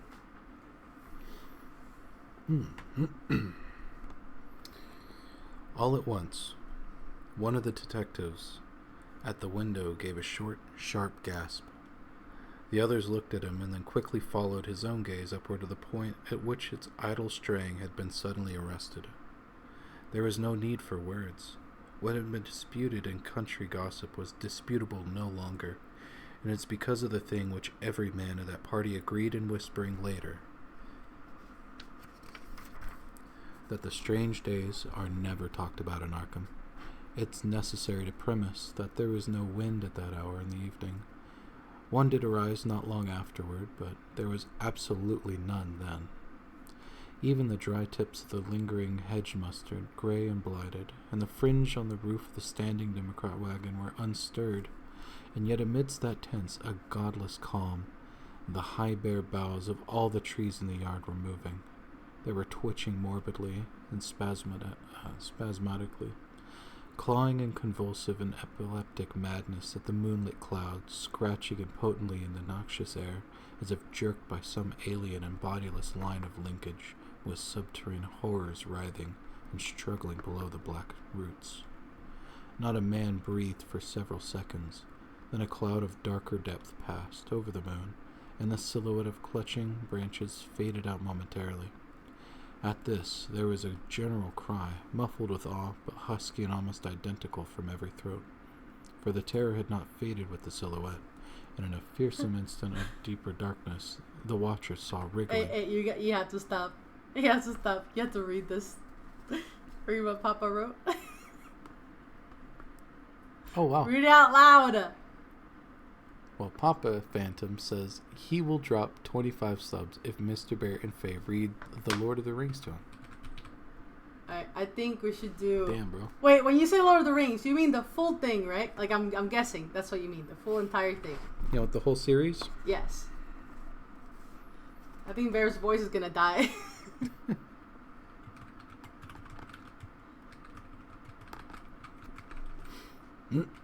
Tom Bombadil brings me strength. I will get through it. I think that'd be kind of fun, actually. Yeah. You know, Tom Bombadil is actually an eldritch god, too. Yeah. He's well, just actually, very yeah, nice. if you think about it, yeah. Okay, I'm posting it. Let's go. Let's go! By the way, guys, Papa's joking, obviously. Yeah. But I am actually interested in reading Lord of the Rings. So it is something that does interest me. So if you guys are, like, interested in it, please do vote. But yeah. It's funny that you say that, Papa Phantom, because we were actually talking about Lord of the Rings, like, a little bit ago. Yeah. Yeah. Back from Lurk real quick. If you guys got points, put them into karaoke. Stop it! I mean, if you're for real, then... Oh my god, Papa, no. There's no need. There's no need for you to drop all that. Please. We will read it. There's no need for all the subs. Please. I mean, I would appreciate it, but also at the same time... No. I need more bear. Yeah, let's go. More bear. Okay, I'm sorry. Continue, Mr. Bear.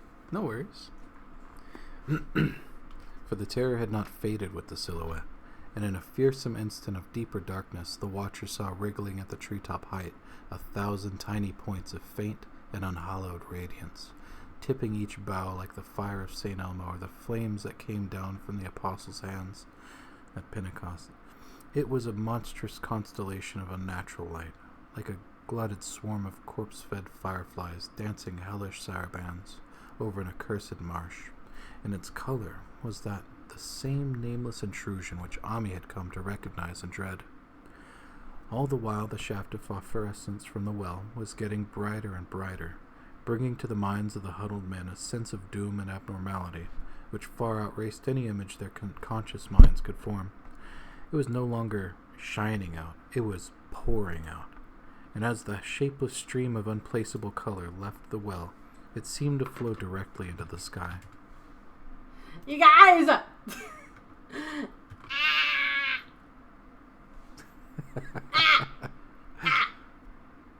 93%. Bro! 93. Oh, we'll get an next stream. I'm not streaming. Ever. Ever. Wow. I'm not streaming forever. Ever. Wow.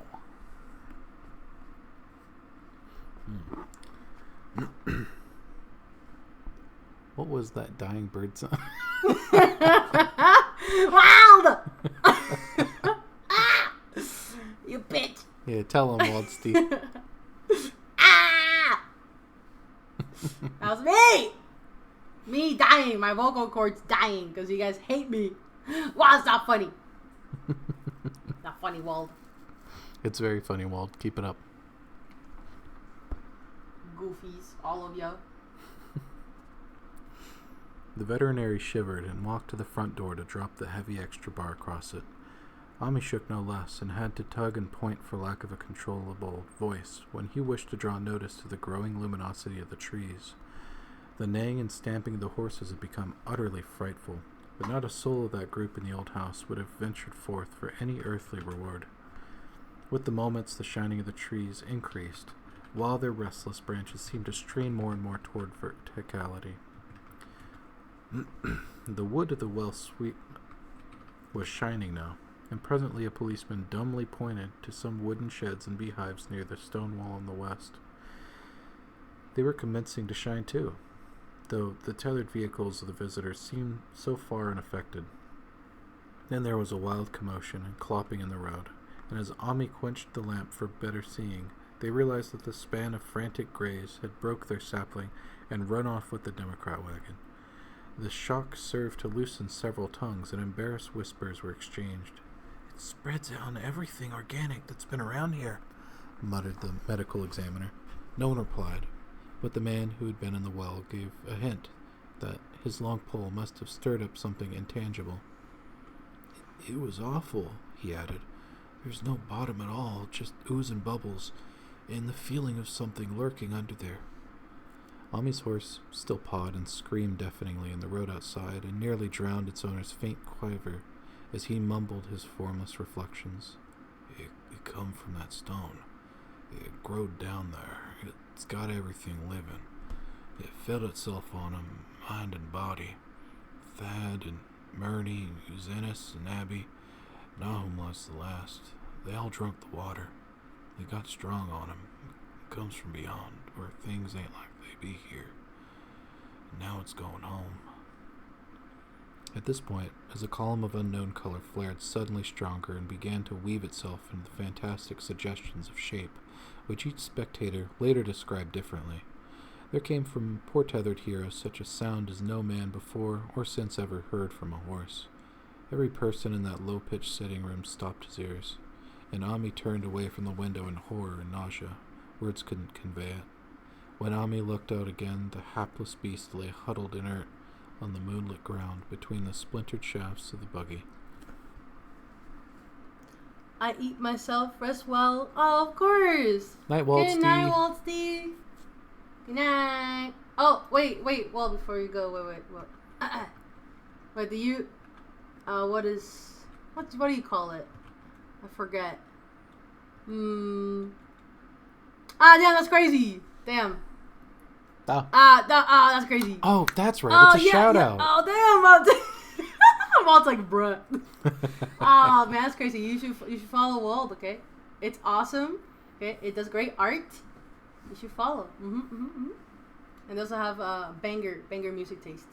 So, if you don't follow Wald, what are you doing? Are you even my real fan, my real follower, my real friend? I don't think so. You out of your shout. It back. But yeah, guys, just like Dark, Wald, it's awesome, okay? You should definitely give Wald a follow. Waltzy's the best. Yeah. Okay. Let's go, continue. That was the last of Hero, till they buried him the next day. But the present was no time to mourn, for almost at this instant a detective silently called attention to something terrible in the very room with them. In the absence of the lamplight, it was clear that the faint phosphorescence had begun to pervade the entire apartment. It glowed in the broad planked floor, in the fragment of rag carpet, and shimmered over the sashes of small paned windows.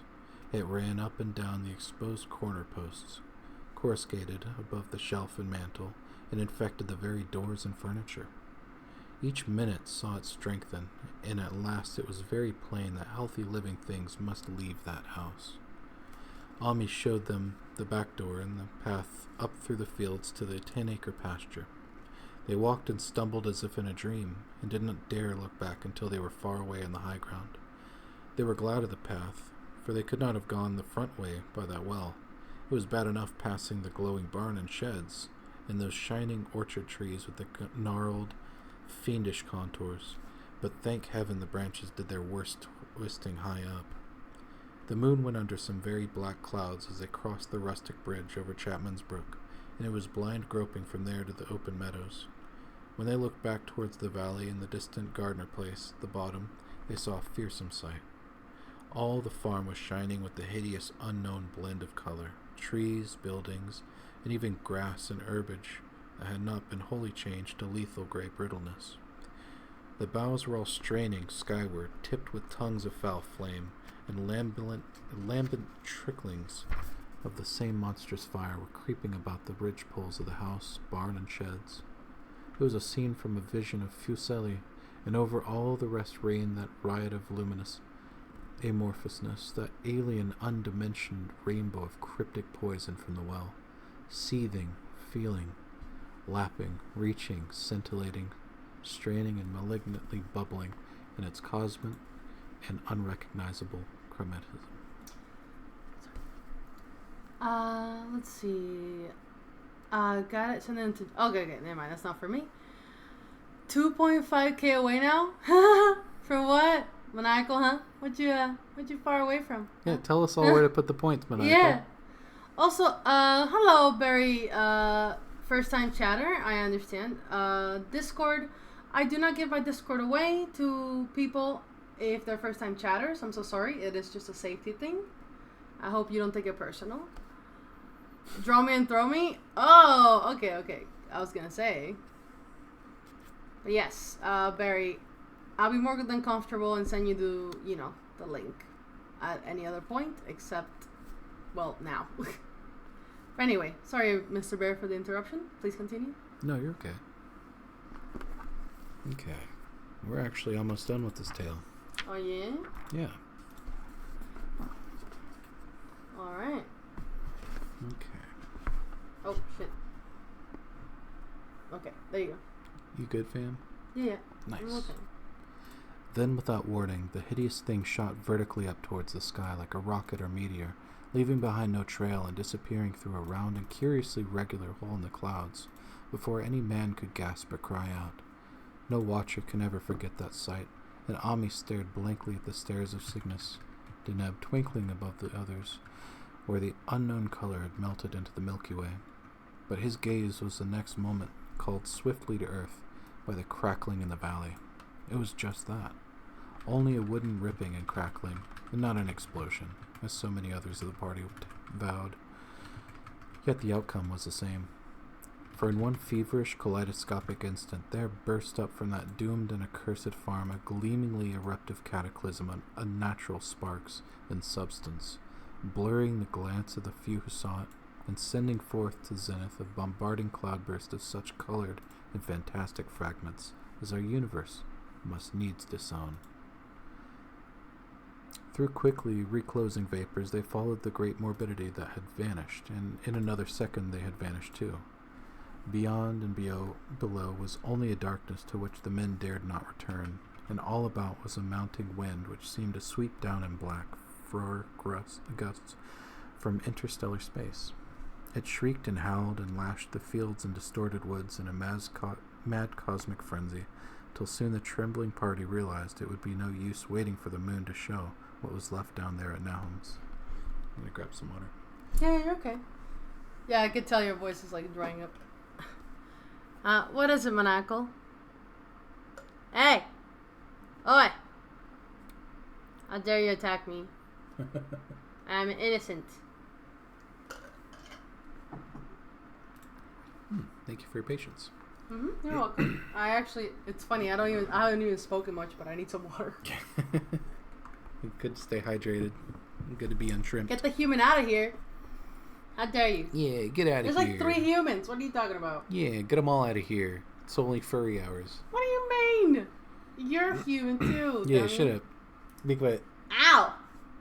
Thank you, Lucky, for the yeet redeem. Mr. Bear, don't hurt your voice. It's too priceless. Yeah, I told him to do shorter stories, but you guys didn't listen to me. Now look at you. You all deserve the best, and my voice will be okay. Okay. I love you guys. Okay, what we're gonna do is that Bear's gonna finish it, and then you have like a 10-minute break or something, and then you can come back. You guys get to pick your favorite creepypasta. Yes, guys. My links, what's it called? Links are okay to send in chat. If you have a link, to like a Reddit creepypasta or something, please feel free to send it over. Just letting you know, if you jokingly send something that is not appropriate, I will just ban you. Okay, it's kind of ridiculous. I have to explain that, but yes. But trust most of you guys, especially people who are not first-time chatters. So send the link, and I'd be more than happy to, check it out. Too odd even to hint theories, the 7 shaking men trudged back toward Arkham by the North Road. Ami was worse than his fellows and begged them to see him inside his own kitchen, instead of keeping straight on to town. He didn't wish to cross the nighted, wind-whipped woods alone to his home on the main road, for he had had an added shock that the others were spared, and was crushed forever with a brooding fear he dare not even mention for many years to come. As the rest of the watchers on that tempestuous hill had stolidly set their faces toward the road, Ami had looked back an instant at the shadowed valley of desolation, so lately sheltering his ill-starred friend. And from that stricken, faraway spot he had seen something feebly rise, only to sink down again upon the place from which the great shapeless horror had shot into the sky. It was just a color, but not any color of our earth or heavens, and because Ami recognized that color, and knew that this last faint remnant must still lurk down there in the well, he has never been quite right since. Ami would never go near the place again. It's over half a century now since the horror happened, but he has never been there, and will be glad when the new reservoir blots it out. I shall be glad too, for I do not like the way the sunlight changed color around the mouth of that abandoned well has passed. I hope the water will always be very deep, but even so, I shall never drink it. I do not think I shall visit Arkham. You're okay, babe. I do not think I shall visit the Arkham country hereafter. 3 of the men who had been with Ami returned the next morning to see the ruins by daylight, but there were not any real ruins, only the bricks of the chimney, the stones of the cellar, some mineral and metallic litter here and there, and the rim of the nefandous well. Save for Ami's dead horse, which they towed away and buried, and the buggies which they shortly returned to him, everything that had ever been living had gone. 5 eldritch acres of dusty gray desert remained, nor has anything ever grown there since. To this day it sprawls open to the sky like a great spot eaten by acid in the woods and fields, and the few who have ever dared glimpse it, in spite of their rural tales, have named it the Blasted Heath. The rural tales are queer. They might even be queer if citymen and college chemists could be interested enough to analyze the water from that disused well, or the gray dust that no wind seems ever to disperse. Botanists, too, ought to study the stunted flora on the borders of that spot, for they might shed light on the country notion that the blight is spreading. Little by little, perhaps an inch a year. People say the color of the neighboring herbage is not quite right in the spring, and that the wild things leave queer prints in the light winter snow. Snow never seems quite so heavy on the Blasted Heath as it is elsewhere. Horses, the few that are left in this motor age, grow skittish in the silent valley, and hunters cannot depend on their dogs too near this splotch of grayish dust. They say the mental influences are very bad too. Numbers went queer in the years after Nahum's taking, and always they lacked the power to get away. Then the stronger-minded folk all left the region, and only the foreigners tried to live in the crumbling old homesteads. They could not stay, though, and one sometimes wonders what insight beyond ours their wild, weird stories of whispered magic had given them. Their dreams at night, they protest, are very horrible in that grotesque country, and surely the very look of the dark realm is enough to stir a morbid fantasy. No traveler has ever escaped a sense of strangeness in those deep ravines, and artists shiver as they paint thick woods whose mystery is as much of spirit as of the eye. I myself am curious about the sensation I derived from my lone walk there, before Ami told me his tale. When twilight came, I had vaguely wished some clouds would gather, for an odd timidity about the deep sky voids above had crept into my soul. Do not ask me for my opinion. I don't know. That's all. There is no one but Ami to question, for Arkham people will not talk about the strange days, and all 3 professors who saw the aerolite and its colored globule are dead. There were other globules, depend on that. One must have fed itself and escaped, and probably there was another which was too late. No doubt it's still down in the well. I know there was something wrong with the sunlight I saw above that above that miasmal brink. The rustics say the blight creeps an inch a year. so perhaps there's a kind of growth or nourishment even now. But whatever demon hatchling is there, it must be tethered to something, or else it would quickly spread. Is it fastened to the roots of those trees that claw the air?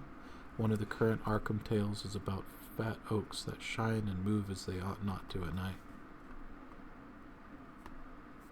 What it is, only God knows. In terms of matter, I suppose the thing Ami described would be called a gas. But this gas obeyed laws that are not of our cosmos.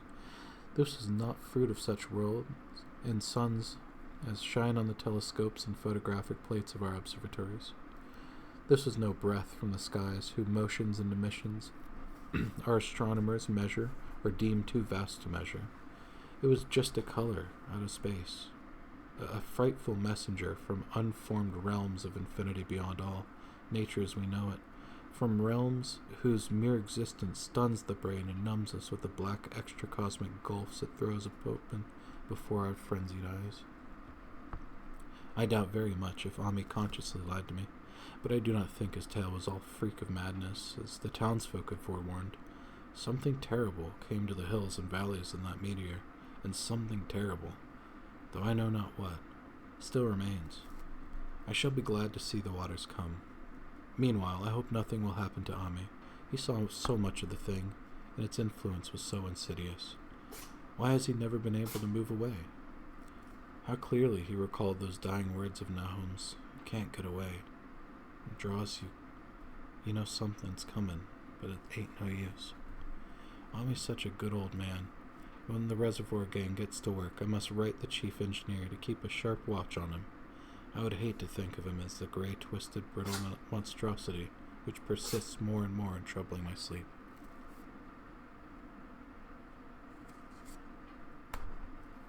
That's the story. Nice. Thank you, Mr. Bear. That was wonderful. No, you're wonderful.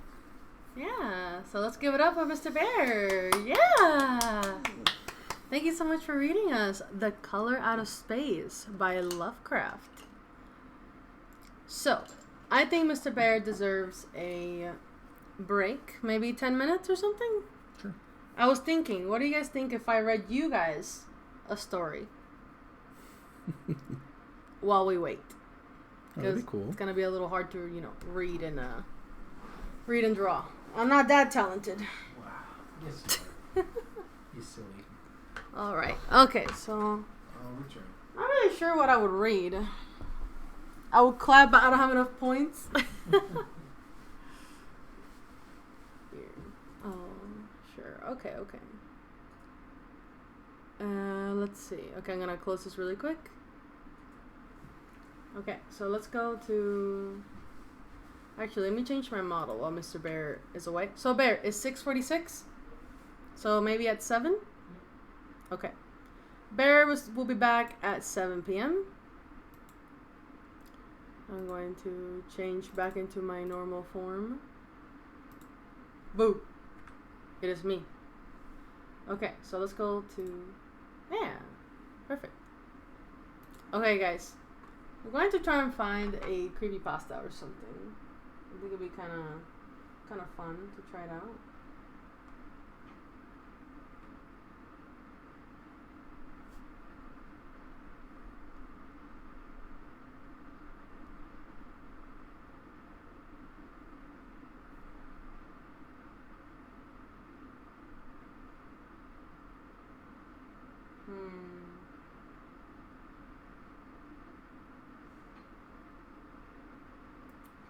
Okay, it says... By the way, I followed Mr. Bear. Oh, yeah! Okay, here you go, guys. So, Mr. Bear, he's mainly gonna be on my channel for the most part. Because, he's kind of busy, so he likes to come in when he can. But, this is Mr. Bear. If you guys like this voice and, all that jazz, you guys should definitely follow him. Yeah. Oh, my model went crazy. Okay. There you go. I just noticed he had his own channel. Yeah, I told you guys about it. He's tagged in the title. Do you guys not see it? I think you guys are just blind. That's okay though. I forgive you. JK. All right, so I'm going through a couple of them. right now, I'm looking up top ranked. So we have He Who Wonders. Bork Bork. Yo, Leon, what's up? You're about to hear me read a spooky story. Mr. Bell will be back at 7. So that's like what? I don't know. It's 6:48 right now my time. So like 15 minutes? Hopefully I can get it done quicker than that. Okay, so we have Psychosis, He Who Wonders. If I'm armed at the Glendon Metro, please shoot me. I think He Who Wonders might be cool. Yo, look at that. You got a silly sub. Nice. Look at you go. Alright, guys. A spooky story and it's my bedtime. Oh yeah, you about to be spooked. Ooh, ooh.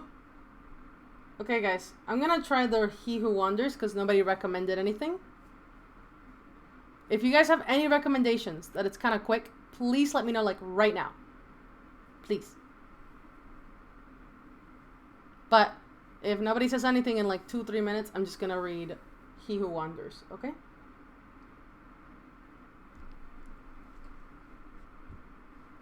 Also, guys, I hope you guys are doing okay. I'm having a lot of fun just drawing while Mr. Bear reads the spooky stories.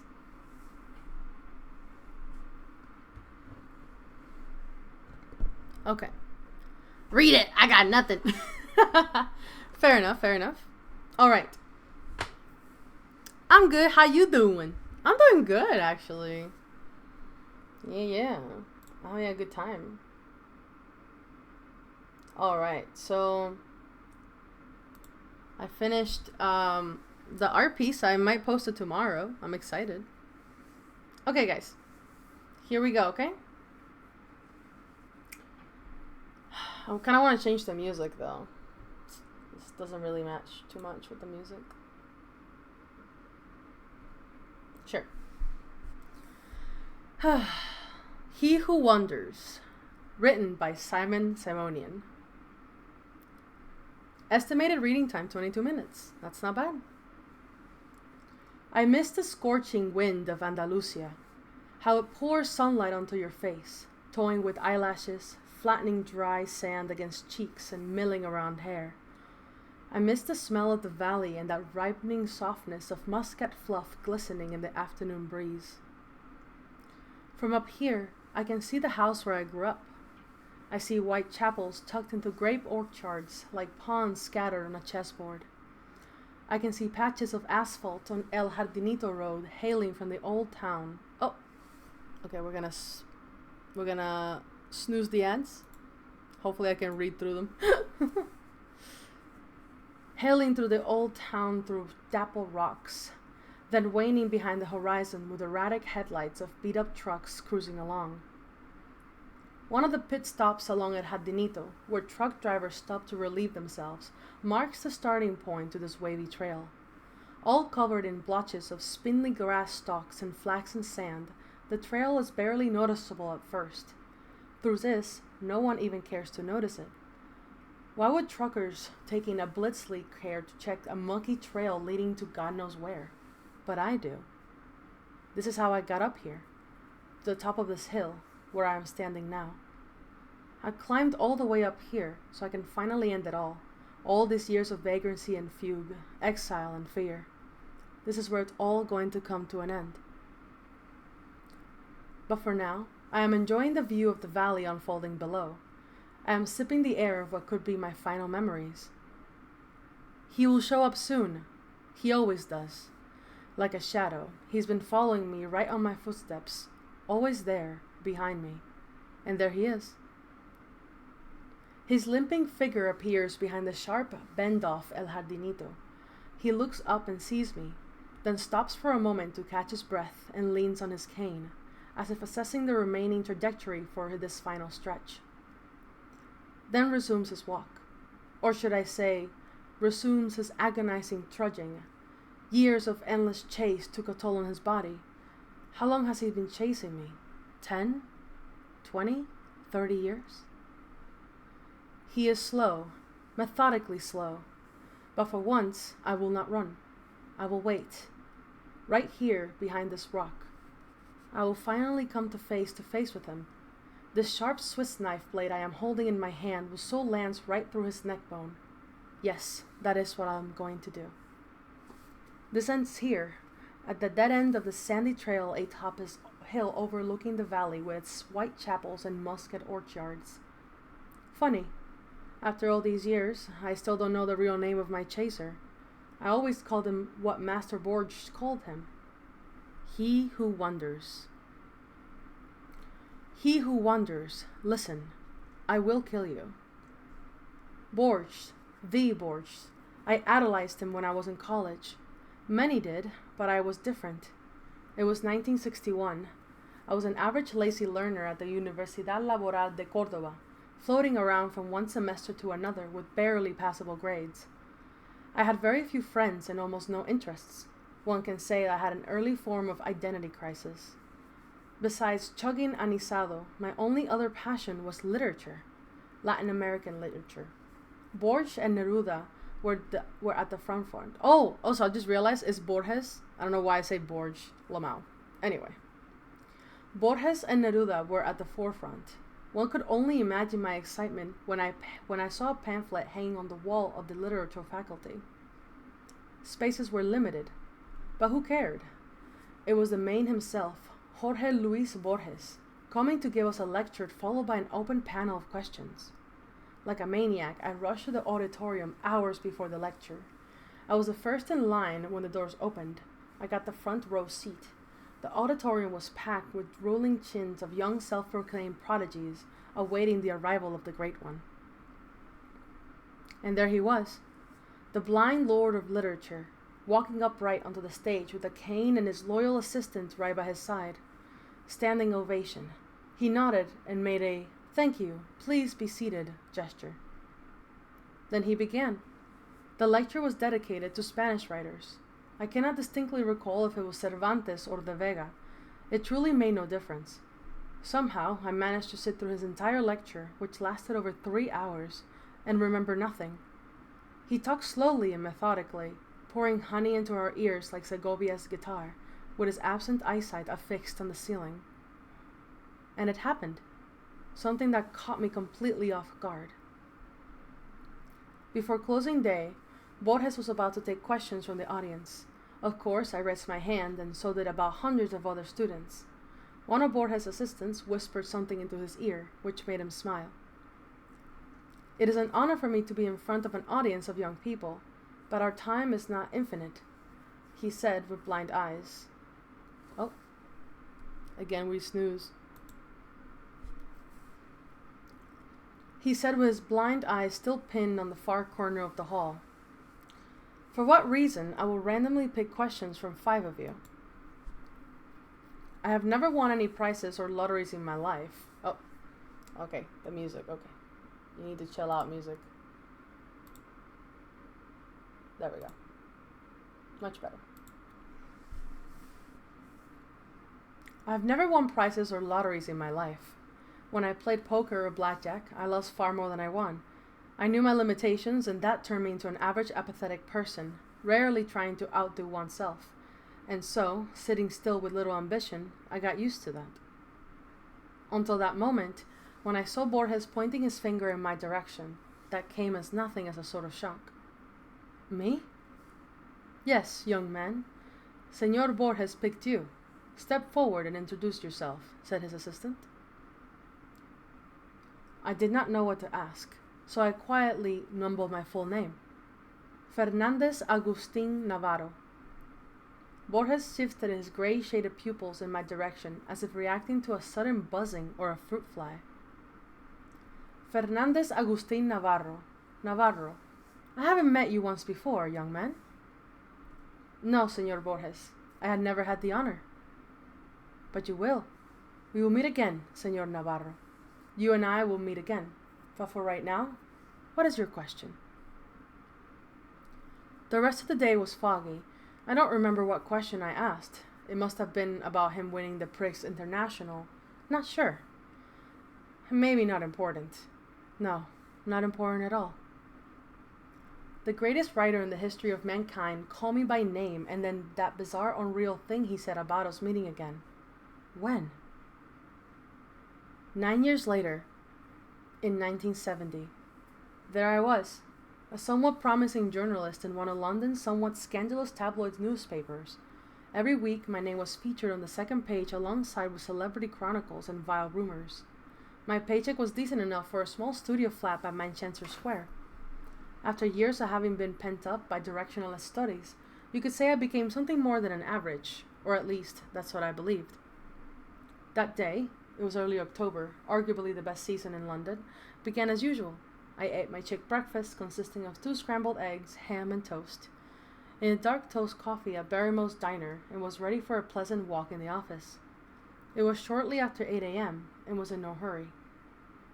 My route was the same as every day.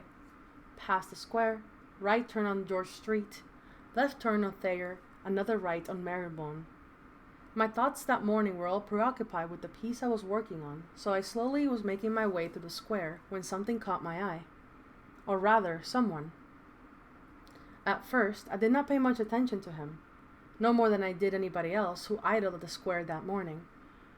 Hippie rascals with soiled hair playing guitar in every corner was a common theme in those days, and London town was certainly no exception. So there was another one of those misunderstood love proclaimers sitting right behind the gated area of the square. Striped worn-out jacket, heavy cap, sandals with clots of woolen socks sticking out. A common hippie bum, as anyone might have thought. I thought so too, except this one has something that made my intestines churn. I didn't know what it was, but once I saw him, I felt the irresistible urge to instantly walk away and never see him again. The way he looked at me, that gloomy frown that made me think of a line from Oscar Wilde. The fellow's got to swing. There certainly was something outerworldly about that fellow. His eyes, as if carved from a rock below his forehead, were mercilessly drilling thousands of tiny holes through me. I added pace. As I turned back one last time, I noticed him slowly walking towards me, past the gates of the square, onto the street, paying no attention to screeching tires or honking cars, walking right towards me. He's just a bum. No, he isn't. Just another one of those unwashed hippies. No, he isn't. Run, run. George Street was empty like a post-war bombed quarters. I could hear my brisk footsteps. Or was it the drubbing of my aorta against the chest? He was catching up, quickly. Run? Don't be silly. Yes, run. First slowly, as if trying to not show your chaser that you're scared. No, not scared. Like in a hurry. Why am I running? I can take him out with one punch. But it really wasn't about that. It was my first experience of that feeling, which I had only described as some sort of primordial sense of fear, panic, dread, unexplained sense of looming doom arching above you like a dark figure with a scythe. I ran faster than my feet could move. As I turned the corner on Thayer, I paused and looked back, fearing to see him right behind. Scrambled eggs, toast, and dark roast coffee were about to make their way back up through my esophagus. Wiping the sweat off my palms onto my pants, I bent forward in a protected position and looked around. Empty windows of George Street were checking me out like a toddler witnessing parent in a cowardly act. However, that man was incensed me into this uncontrollable panic. He was now gone. Shame on you, Fernandez Agustin, I repeated to myself while making futile attempts to enthrall palpitation to subside. Shame on you, I mumbled, repeating that word. Mumbling turned into whistling that song by Magic Lanterns? I don't know what that is. Shame, shame. I whistled, acting calm and self-composed. I sang without knowing words, only to convert my mind to something else. I sang so that others would not notice my shaking. I climbed the stairs of my office building, 3 at a time, 3rd floor. The familiar smell of the oils calmed me down. Safe haven. Shame on you, Fernandez Agustin Navarro. Even now I question myself whether my journey into madness began on that day or if it was underway for many years. Madness that creeps in and recedes in tidal waves. Is it how it usually happens? All I know is that an hour later, I was laughing at my little moment of weaknesses. Preposterous and rubbish, my thick Andalusian twang spoke to me. The idea of being fully checked out by a specialist did cross my mind, and I immediately thought of Dr. Patel in Cadam Town. He gave me a comfortable medical diagnosis like a panic attack and prescribed some white pills, I thought. Little did I know that the day had more surprises in store. The unnerving script development continued in a more eerie fashion when my boss marched into my desk with a packed printed paper. No, Navarro, you are not going to see Dr. Patel in Cadam Town, who will make a judgment and call on your insanity. Instead, you're going to do an article on Jorge Luis Borges' new book. He is making his presentation today in London Public Library and blah blah blah. I forgot about the panic attack. The thrill of seeing Master Borges again, 9 years later, was surreal. Moments later, I was sitting in a cab on my way to London Public Library, scribbling all possible questions that you'd be asking him. El Informe de Brody? Other books? Forget it. I knew very well what I would ask. I paid the cab and galloped on the marble stairs leading to the hallway, where the master was about to hold his new book presentation. I elbowed myself to the crowd of journalists to occupy the coveted front row spot. Quick inventory check. Wallet, J-sack along the omnipresent Swiss knife. Seconds tickled leisurely on my wristwatch. 4 more minutes. Forget this morning's sickness. Forget Dr. Patel. Collect yourself, Fernandez Agustin. Navarro! That's your last name, is it not? Yes, Senor Borges. But how do you... 9 years ago, in Córdoba. I told you we would meet again. Do you remember? I nodded rapidly, completely forgetting he couldn't see me. Stupid. Perhaps, continued Borges, it will be more prudent for us to speak privately after the conference. I invite you to have coffee with me. You like Colombian coffee, Mr. Navarro? I shall see you precisely at 6 o'clock at the address that my assistant will provide. His blind eyes still affixed at the top of far corner of the hallway, far above all the congested sharp pencil critics and arduous followers of his divine writing. The attention was now all on me, as revealed by the hundreds of photo flashes from behind. I thought of all the explaining that I will have to do tomorrow. How does Borges know you?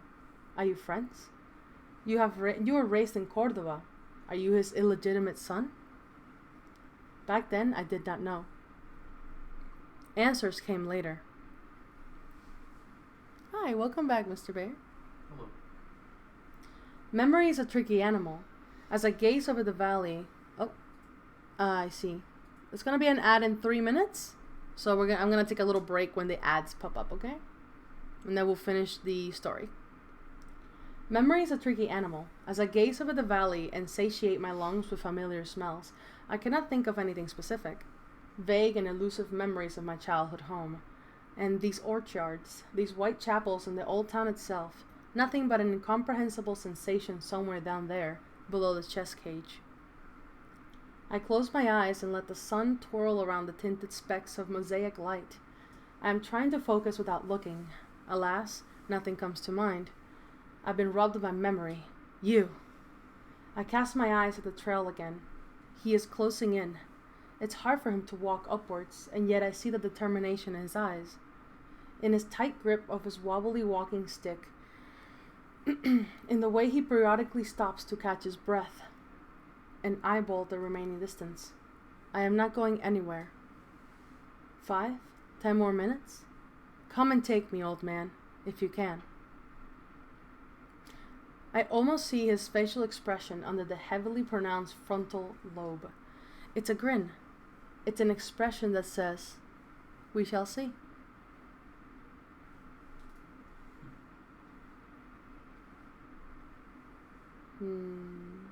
Okay, so I think I'm gonna stop here for now.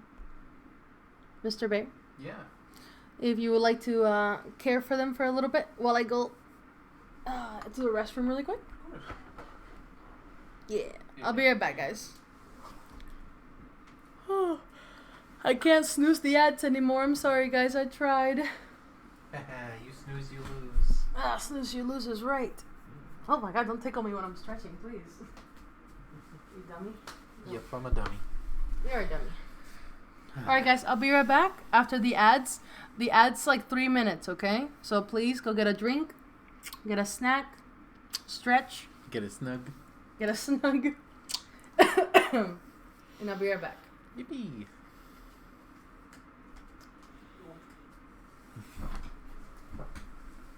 Hello, chat.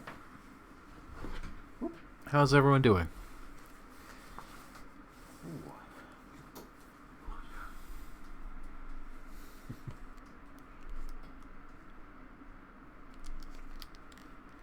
Faye's really, really talented in art, aren't they?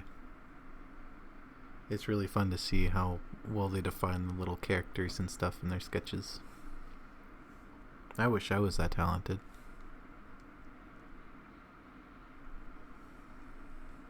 So what are you guys doing tonight? Hi, Silly. Hi, Legend.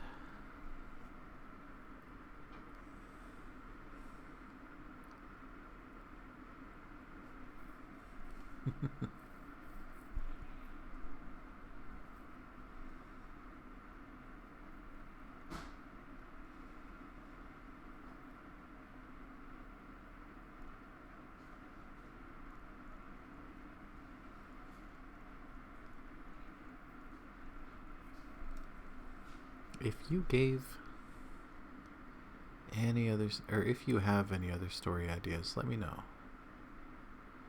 Yeah, let us know. We'll read them, especially if they're pretty short.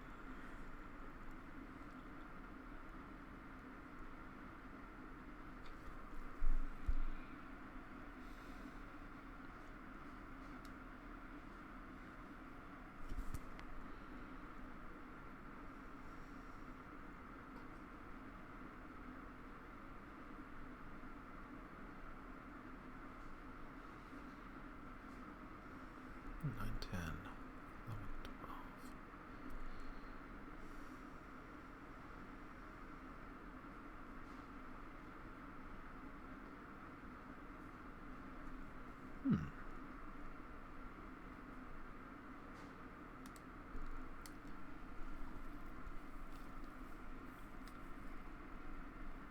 Time really does fly. And by fly, I mean flies really, really slowly. It's only been, what, 45 seconds since the ad break started? Hello. You're back. Yeah, the ad's still going? Yeah, they're still going. I am in ad purgatory now. Yep. Yeah, it's okay. Here, let me help. All yours.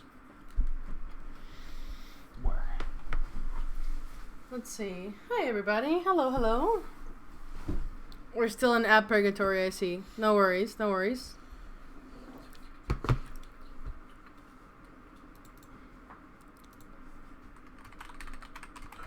I will continue.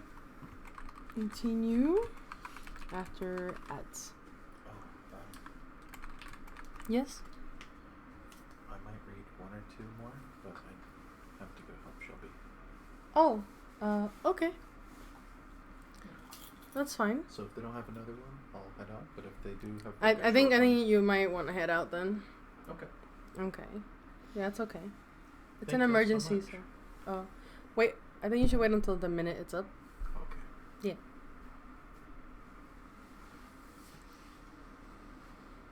But I mean, how did you like how did you like reading the first story? You think you got it?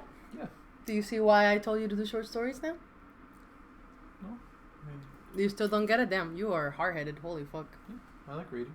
No, like, the reason I say short stories is because you get more content, but also, like, people get a breather. I see. They can keep up with the story. Mm-hmm. And also, it's good, you don't die. Your throat doesn't die. My Yeah. throat will be okay. Yeah, I'm having a lot of fun with you guys, though. It's great. Yeah. Everyone's so cool. Yeah.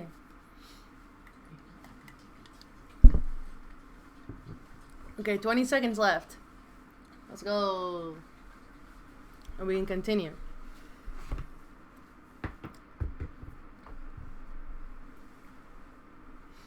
Thanks for letting me read on your stream. Of course. Come here, babe. Yeah, I got 'em. Alrighty. Hi, everybody. Welcome back from the ads. Thank you so much for those who stayed through them. I appreciate you guys a lot. Also, a little emergency came up. Mr. Bear has to go, unfortunately. But Mr. Bear, would you like to say some parting words before you go? Yeah, thank you all for your patience, and I really appreciate you sticking around to listen to a little story. I'm sure we'll have other story times. Yeah, so... Wait, hold on. See, like, it doesn't say that you are in the chat, which is weird. I'm sneaky. Oh, you can't... 34 minutes, damn. Anyway, you guys Wait, know... you gave me a shout-out already? Yeah, I did. Oh. So that people could follow you, dummy. Oh. Well, anyway, go away, Stinky. Alright, whatever, Sneaker. Love you. Guess who's playing chess at 2 a.m.? Oh, God, Leon, not you too. Leon! Alright, guys. Let me finish the story. And if you want, we'll read like one more, maybe? But it's gonna have to be a different one. Or we can read 2-sentence horror story. Those are kind of fun to read. Bye, Legend. Bye, Silly. Yeah. Bye, Snorgy. Bye, baby. I love you. Love you too. Take care, okay? I Alright, we will continue the story. Who else be playing chess? I don't think anybody plays chess here. Not regularly. Eh! Eat! Eat! About! Oh, Silly! Ah, thank you for the sub, Silly. Thank you. I appreciate it. Thank you. You're a real one. Alrighty, guys. Let's continue the story. Let's see. I'm gonna read the last sentence before, so I don't forget. I almost see his facial expression under the heavily pronounced frontal lobe. It's a grin. It's an expression that says, "We shall see." Once I read an interview in the Morning Times, which Borges was portrayed as extremely humble and minimalistic. His house was depicted as a perfectly organized space with easy access to everything. Books on the shelves were organized by theme and title. Dictionaries and encyclopedias were grouped together on the same rack, so he could find them easily. In another article, dated 1966, I read that Borges travels, and those travels were quite expensive. He carries a whole rack of books along, some which he may not even read. When I entered his hotel room, the very book rack was the first thing that caught my eye. I stood perplexed at the multitude of titles, most unknown to me, when I heard the door swing wide open, and there was entering through the doorway at a leisurely swinging cane. "Ah, Señor Navarro, how kind of you to visit this old man." I took a step towards him and produced some gibberish like, "Pleasure is all by mine." He half smiled and pointed his hand to the chair. "I know you will quite enjoy the taste of Colombian dark roast." Borges sat down and leaned slightly backwards, without releasing his cane. "Do you know the biggest advantage of being blind?" he asked and answered immediately. "Blind don't need light, so my utility bills are way lower." He laughed at his own joke, only to be interrupted by his assistant carrying a tray of aromatic coffee poured into small porcelain cups. Amazing how the very idea of drinking coffee instantly changes your mood before you even take your first sip. As I was readying to go on a pre-scripted monologue of expressing my gratitude and honor, Borges jumped right into the action. "I will get right to it, Señor Navarro. About you being here and about me remembering you. I know you have many questions. I will attempt to answer some. Some, but not all. When you leave this hotel, there will still be some questions that you have to find answers to. On your own." He gently picked his cup of coffee with a hand somewhat shaking, took an artistic sip. Yes, I had questions. So many that my brain membranes were buzzing in bewilderment and disbelief. Here I was, sitting in the room with one of the greatest writers, who happened to mysteriously know my name, and... "Have you by any chance read the book of Imaginary Beings?" asked Borges. "I have, many times. I read it in Spanish when it just came out. Very recently, I bought the English translation in some shabby bookstore off Oxford Circus. I read that book far too many times, but never in its entirety, mostly starting on a random page, just as Borges had intended it to be consumed by its readers." You see, Senor Navarro, that book was, and perhaps still is, a never-ending work in progress, as human imagination has no boundaries. I have included that I have researched over 10 years ago, then recently expanded and republished with more figments of collecting human imagination. But the book was merely a small subset. In a way, the book writes itself. In some form, it's a labyrinth, an endless one, a living one, with every corridor and every room is never the same. What I had always wanted is the book to reflect the labyrinth in our collective subconsciousness, the force that drives our minds to craft. For that reason, all the creatures in my book are strictly fictional, mythical. Am I not boring you? Not at all. I understand, Senor Borges. He nodded and wiped the coffee grin off his nose. That book, as its title implies, it's all about imaginary beings. Tales, legends, folklore. But one thing that no one knows is that I had originally intended this book to include one more being. A being that goes by its Latin name, Quietus Est. It appeared and disappeared across many cultures, sometimes centuries apart. Very little is known of it, but what I found was indeed astonishing. First, this thing is physically no different than an ordinary human. You may say, it is human in many ways. As I studied this entity, I became more and more agitated. I could not stop. Like a madman, I was trying to learn more and more, but very soon the excitement turned into another feeling, the feeling of fear. Fear of what, Senor Borges? Borges' eyesight shifted from one corner of the room straight on me, as if he could perfectly see me. Fear of what I had uncovered. That being is not a myth at all. He attempted to take another sip, but his hands began shaking, so he had to put the cup down, spilling some of it on the saucer around the table. Pardon me, young man. I'm trying to maintain my composure, but you have not tried that coffee, he said, wiping his mouth and forehead with a knitted handkerchief. I raised a small cup and took a sip, disregarding the aromatic fumes of Colombian beans drifting down my internal gorges. Pardon me, sir, but are you saying that the imaginary being called Quietus Est was not indeed imaginary? Is that why you decided to not include him in your book of imaginary beings? Only in part. Fear came from the realization that what it could mean for mankind to know about its existence. About its existence. It's no secret that we are all well aware of our eventual demise. We all die. But imagine what would happen if we all started right into the face of death and stared at every single day of our lives and knew the time that was left for us in this world. Death is not as vague concept portrayed by middle-aged artists, not as a folklore tale of a grim reaper, but as a real living entity that stalks you and walks around showing you a ticking clock, counting down minutes and seconds, getting closer to you every second, trying to grab your hand. Running from death is worse than death itself.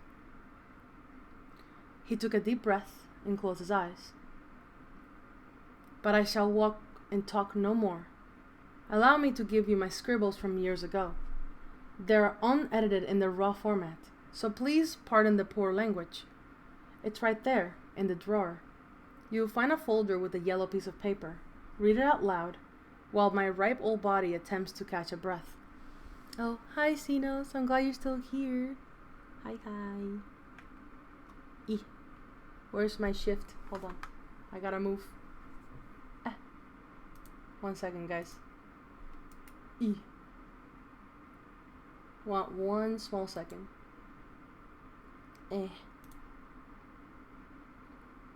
There we go.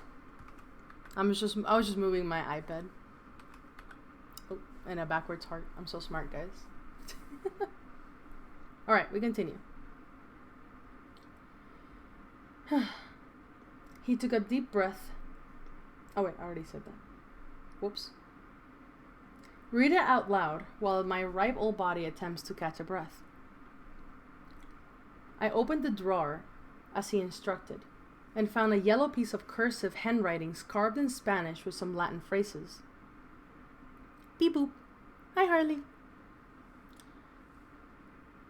The scribbles were short, less than a page long, with marks and scratches, but most of this was very much decipherable. He must have written himself, half blind, I thought. What caused him to do that and not dictate to his assistant? I unfolded the page paper and began reading. Oh, you fell asleep? Oh, I'm glad it was comfy. Angry Kiwi. Hello, Angry Kiwi. Hello, hello. Welcome, welcome. We're currently reading, what's it called? He Who Wonders. Where are we now? Well, let's see. Let me look really quick.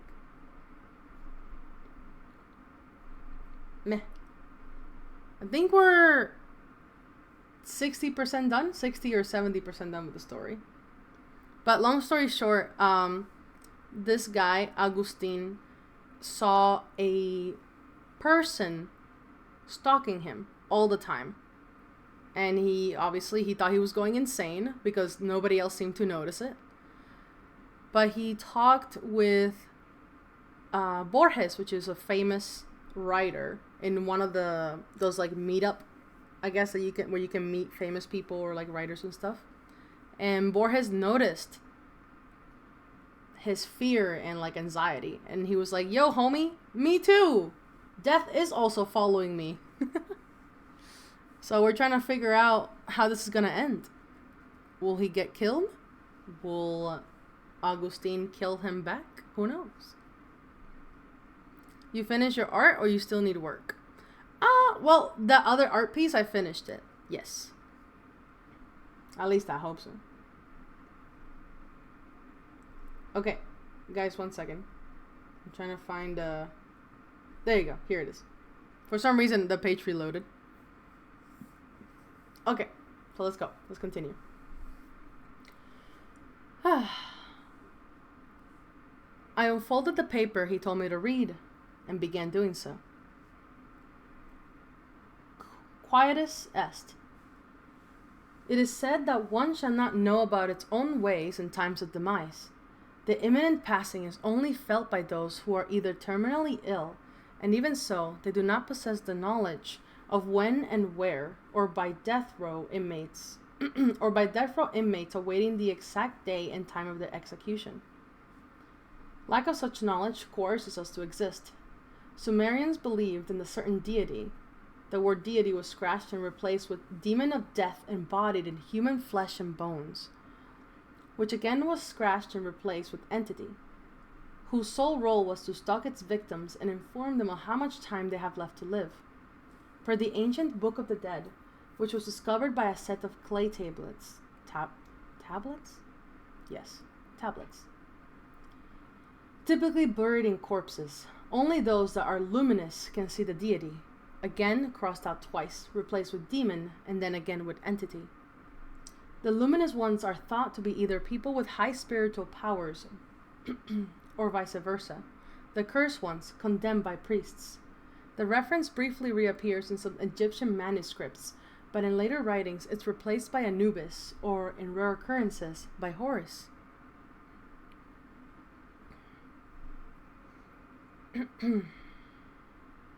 1 second, guys. Let me get some water.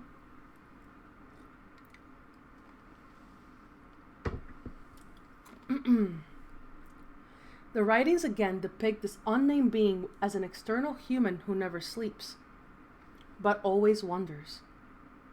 What's strange is that neither Sumerians nor Egyptians ever gave the entity a distinct name. However, the latter rare findings during Dark Ages referred to him as the Quietus est. The only depiction of Quietus was that of an ordinary human standing next to a sun clock, which was used to measure the time of what the Chosen One had left to live. From time to time, Quietus stalks the Chosen One, and when cornered, moves hands on the clock forward to shorten the lifespan. Oh shit. If the Chosen One cannot escape, then his time eventually runs out. The very last reference was found in... Enough, Mr. Ravaro. You understand the idea. Now on to the main question. Why are you here, Agustin? Borges drew closer, and a dull shadow from a lamp cut right through his elongated forehead. Quietus S is an external wanderer who is always with us, the timekeeper who sits at the edge of the stage with a ticking watch on his wrist.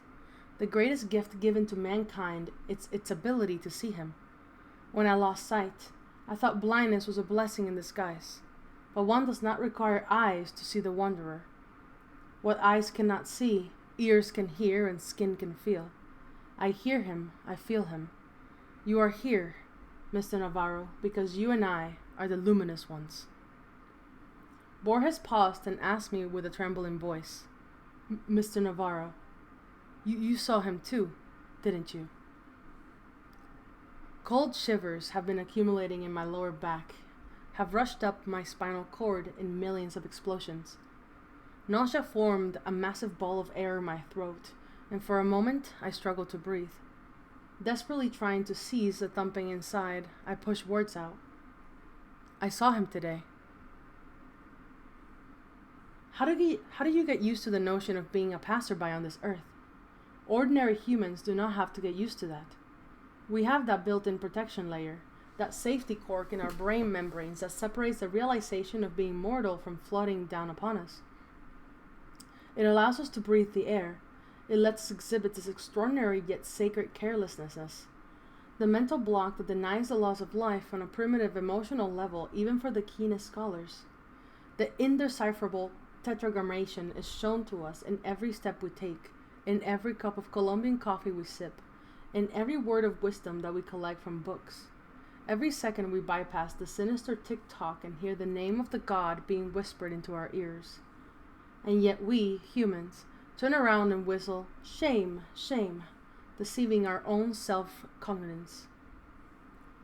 And that, as Senor Borges called it, is a true blessing. Those who possess the name of the divine being are doomed. Knowledge is madness. Knowledge is inexistence. Knowledge of death is worse than death itself. We sat in his hotel room until early morning, the two luminous and doomed souls. Our casual exchange of words was amplified by the ticking of the clock. It was dawn when I noticed Borges nodding in his sleep. His left hand was still resting on the cane, and his pupils were shuffling behind shut eyelids. Borges was dreaming. So must have I. As I was exiting the foyer at the hotel, I hid behind the column and looked around the street. It was empty. Bleak light of street lamps drew strange crossbeams and pavements, or early October leaves were graying in close circles like witches around the fire. I was looking around, hoping not to see him. He wasn't there, but he was. I felt his presence not very far from me. Muscat orchards, they resonate inside like echoes of a guitar string heard from a deep alcove, but nothing particular comes to mind.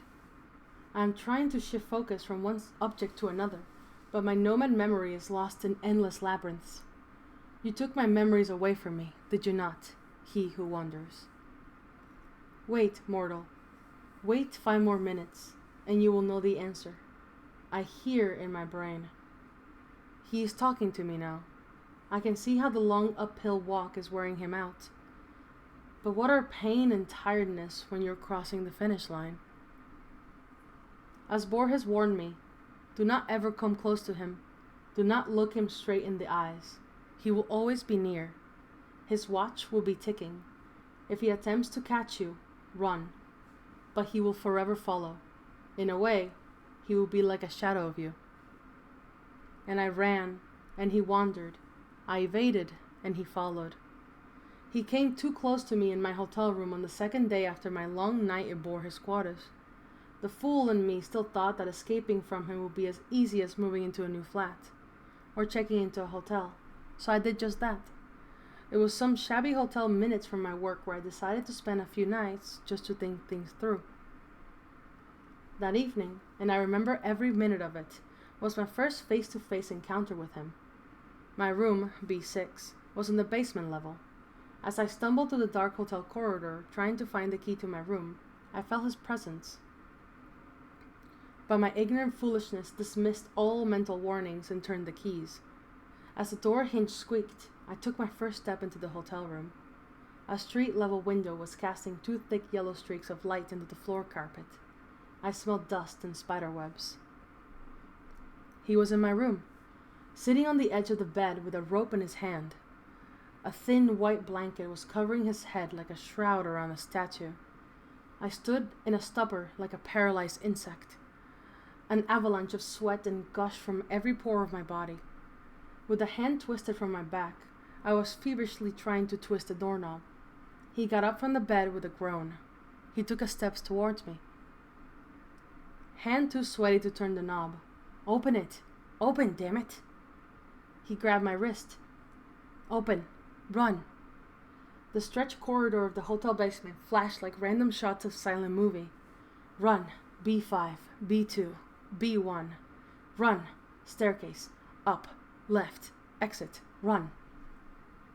Your time is coming, Fernandez Agustin Navarro, a whisper crawled into my ears. Coming. Coming. Hissed the wind. I ran until my legs gave in. I fell down somewhere in the outskirts of the town, passing through an alley amidst rubbish sunup. My madness has begun. In the days following my first face-to-face encounter with Quietus Est, I've moved out of my London flat. I've had some savings, enough to tramp down to town, continent to continent, doing temporary jobs here and there, sometimes sleeping on the streets. He was right behind me. Even if I didn't see him for a month, I knew he would soon catch on. It would be only a matter of time for him to pop up somewhere. On the opposite side of the street, in the car next over on the subway, or mildly praying through shutters of windows in the house across. My attempts to speak to Borges were futile. How does the blind master live with his curse, I wonder? How does he manage to evade this sinister follower? I had questions, far more than I had anticipated, but Senor Borges was already on the side of the globe. I wrote him letters. He never replied. I tried calling him hotels where he stayed, unavailable. The books that he wrote, I bought all of them in an attempt to find hidden meanings. What if he had secret messages for me inside his writings? The Book of Sand? Dr. Brody's report? I even searched his earlier writings, analyzed every word. Pointless, futile. Until 1983, Shakespeare's Memory, his final book, as it turned out to be. I was somewhere in Eastern Europe when I bought the book. Immediately I began my scrupulous study. Letter by letter, page by page. Immediately I began my... I repeated that, my bad. Letter by letter, page by page, analyzing every space and every punctuation sign. And that's where I found it, the answer. The answer was the story itself, the story that did not require much study or decryption. All I had to do was read it. I knew I had to come face to face with the Quietus Est like Borges did, but not before having to go through a file of an exile. That's what Borges had intended for me to do. Such was the final and only message to me embodied with this last story. A story written for the public, but intended for my eyes only. The story was that of the protagonist receives memories from Shakespeare, memories that overwhelm him, overpowering his own. He forgets modern-day cars and engines, instead remembering faces and names from some distant past. Memories he has never known, memories that belong to another man. In a way, he will be like the shadow of you, Borges told me that night. Slowly but surely, my shadow was becoming me. That's why I can only vaguely remember you, my childhood home, him or me. No more running. It ends here. Few more minutes, I say to myself as I look at the watch. There he is. Oh, hold on, guys. What's wrong with my page? Few more minutes, I say to myself as I look at the watch. There he is. He is out of breath, beaten, tired, and bent by the weight of his own arid body. One last push, old man, and we will meet. I am hiding behind a rock, his footsteps on gravel and sand. I can tell them from many other footsteps. Oh! Hey, Bonnie. Thank you for the head pats. I love you, Tiger. Oh, I love you too. We're just reading a spooky story. Well, it's not really that spooky, but it's pretty good. His footsteps on gravel and sand. I can tell them from any other footsteps in the world. His breathing, wheezing and crackling. I am counting to 5. He knows where I am. He is too tired to take that last step. Let me take that step for you. I am staring at his face, wrinkled like leaves on an ancient scroll. Time's up, quietus est, I am telling him. He is not fighting back, and my Swiss blade finds a comfy spot below his Adam's apple. I will finish him now. I am going to finish him now. Popping sounds are coming out of his flabby throat. What are you trying to tell me, old man? Let me hear your last words. I am easing the pressure to let him talk, but the sounds that come out are not words, but laughter. You are confused, he says. You got it all wrong. Let me help you understand. I am letting him sit up. He is coughing blood. One wrong move and he's dead. He wipes the blood off his lips and nods in understanding. All my life I have followed you, he begins slowly. It is a miracle I have come this far and lived this long. Ever since I left Cordoba, I was ticking time bomb. I was diagnosed as suicidal. Doctor after doctor, therapies, specialists, prescription, yoga. I have tried them all.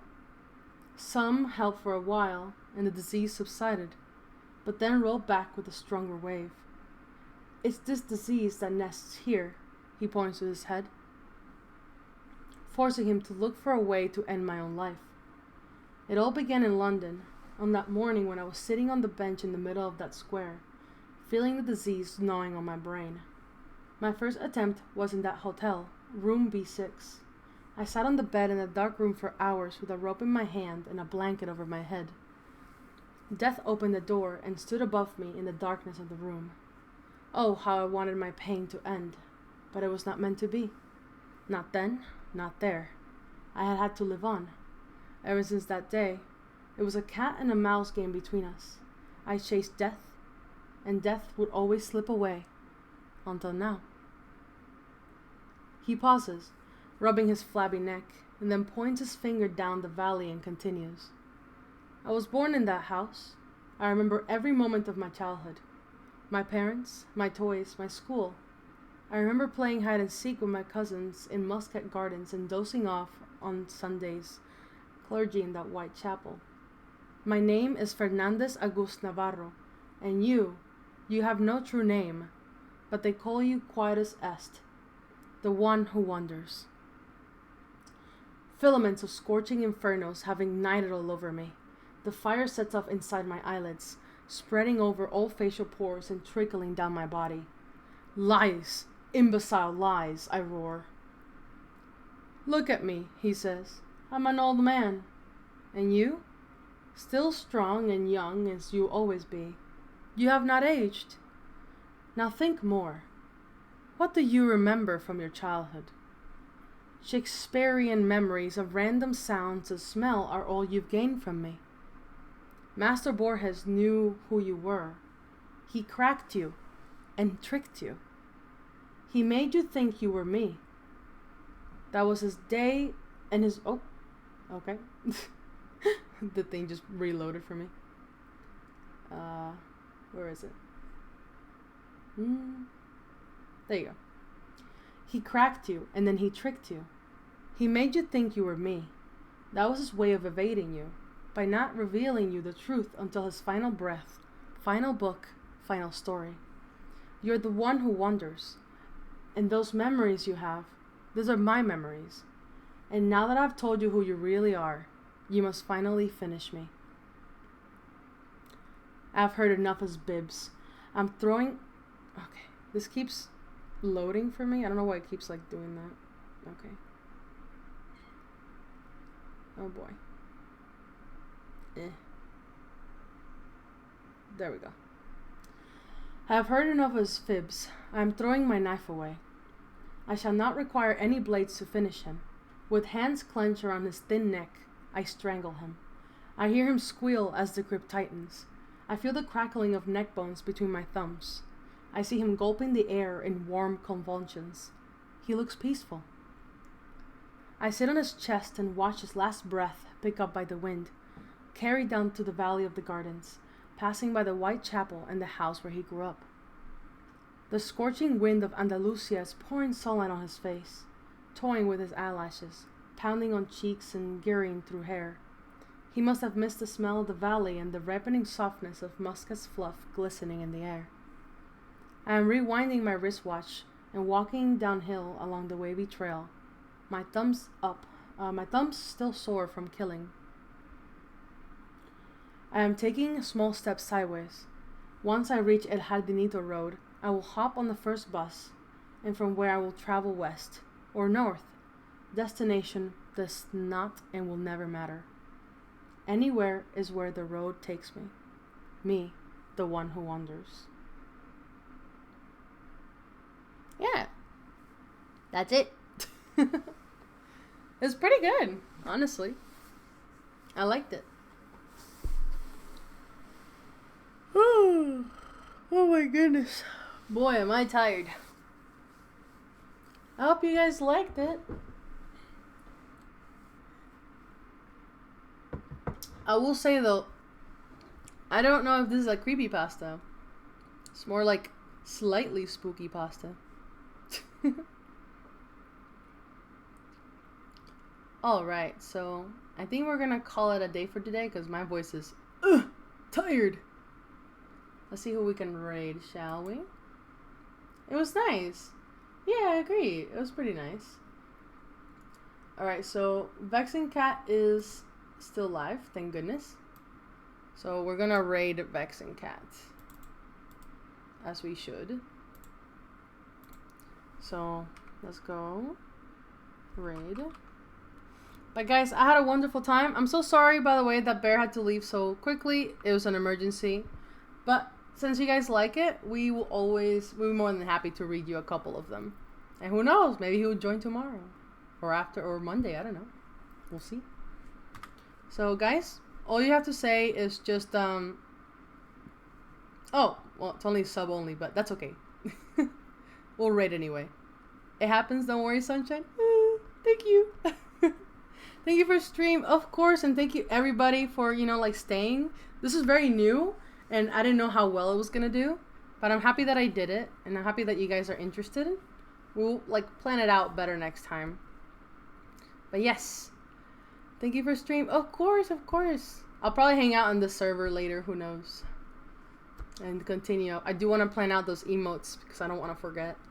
But yeah, everybody, let's go raid Vexing. They're a librarian, and just like I did now, they read out loud.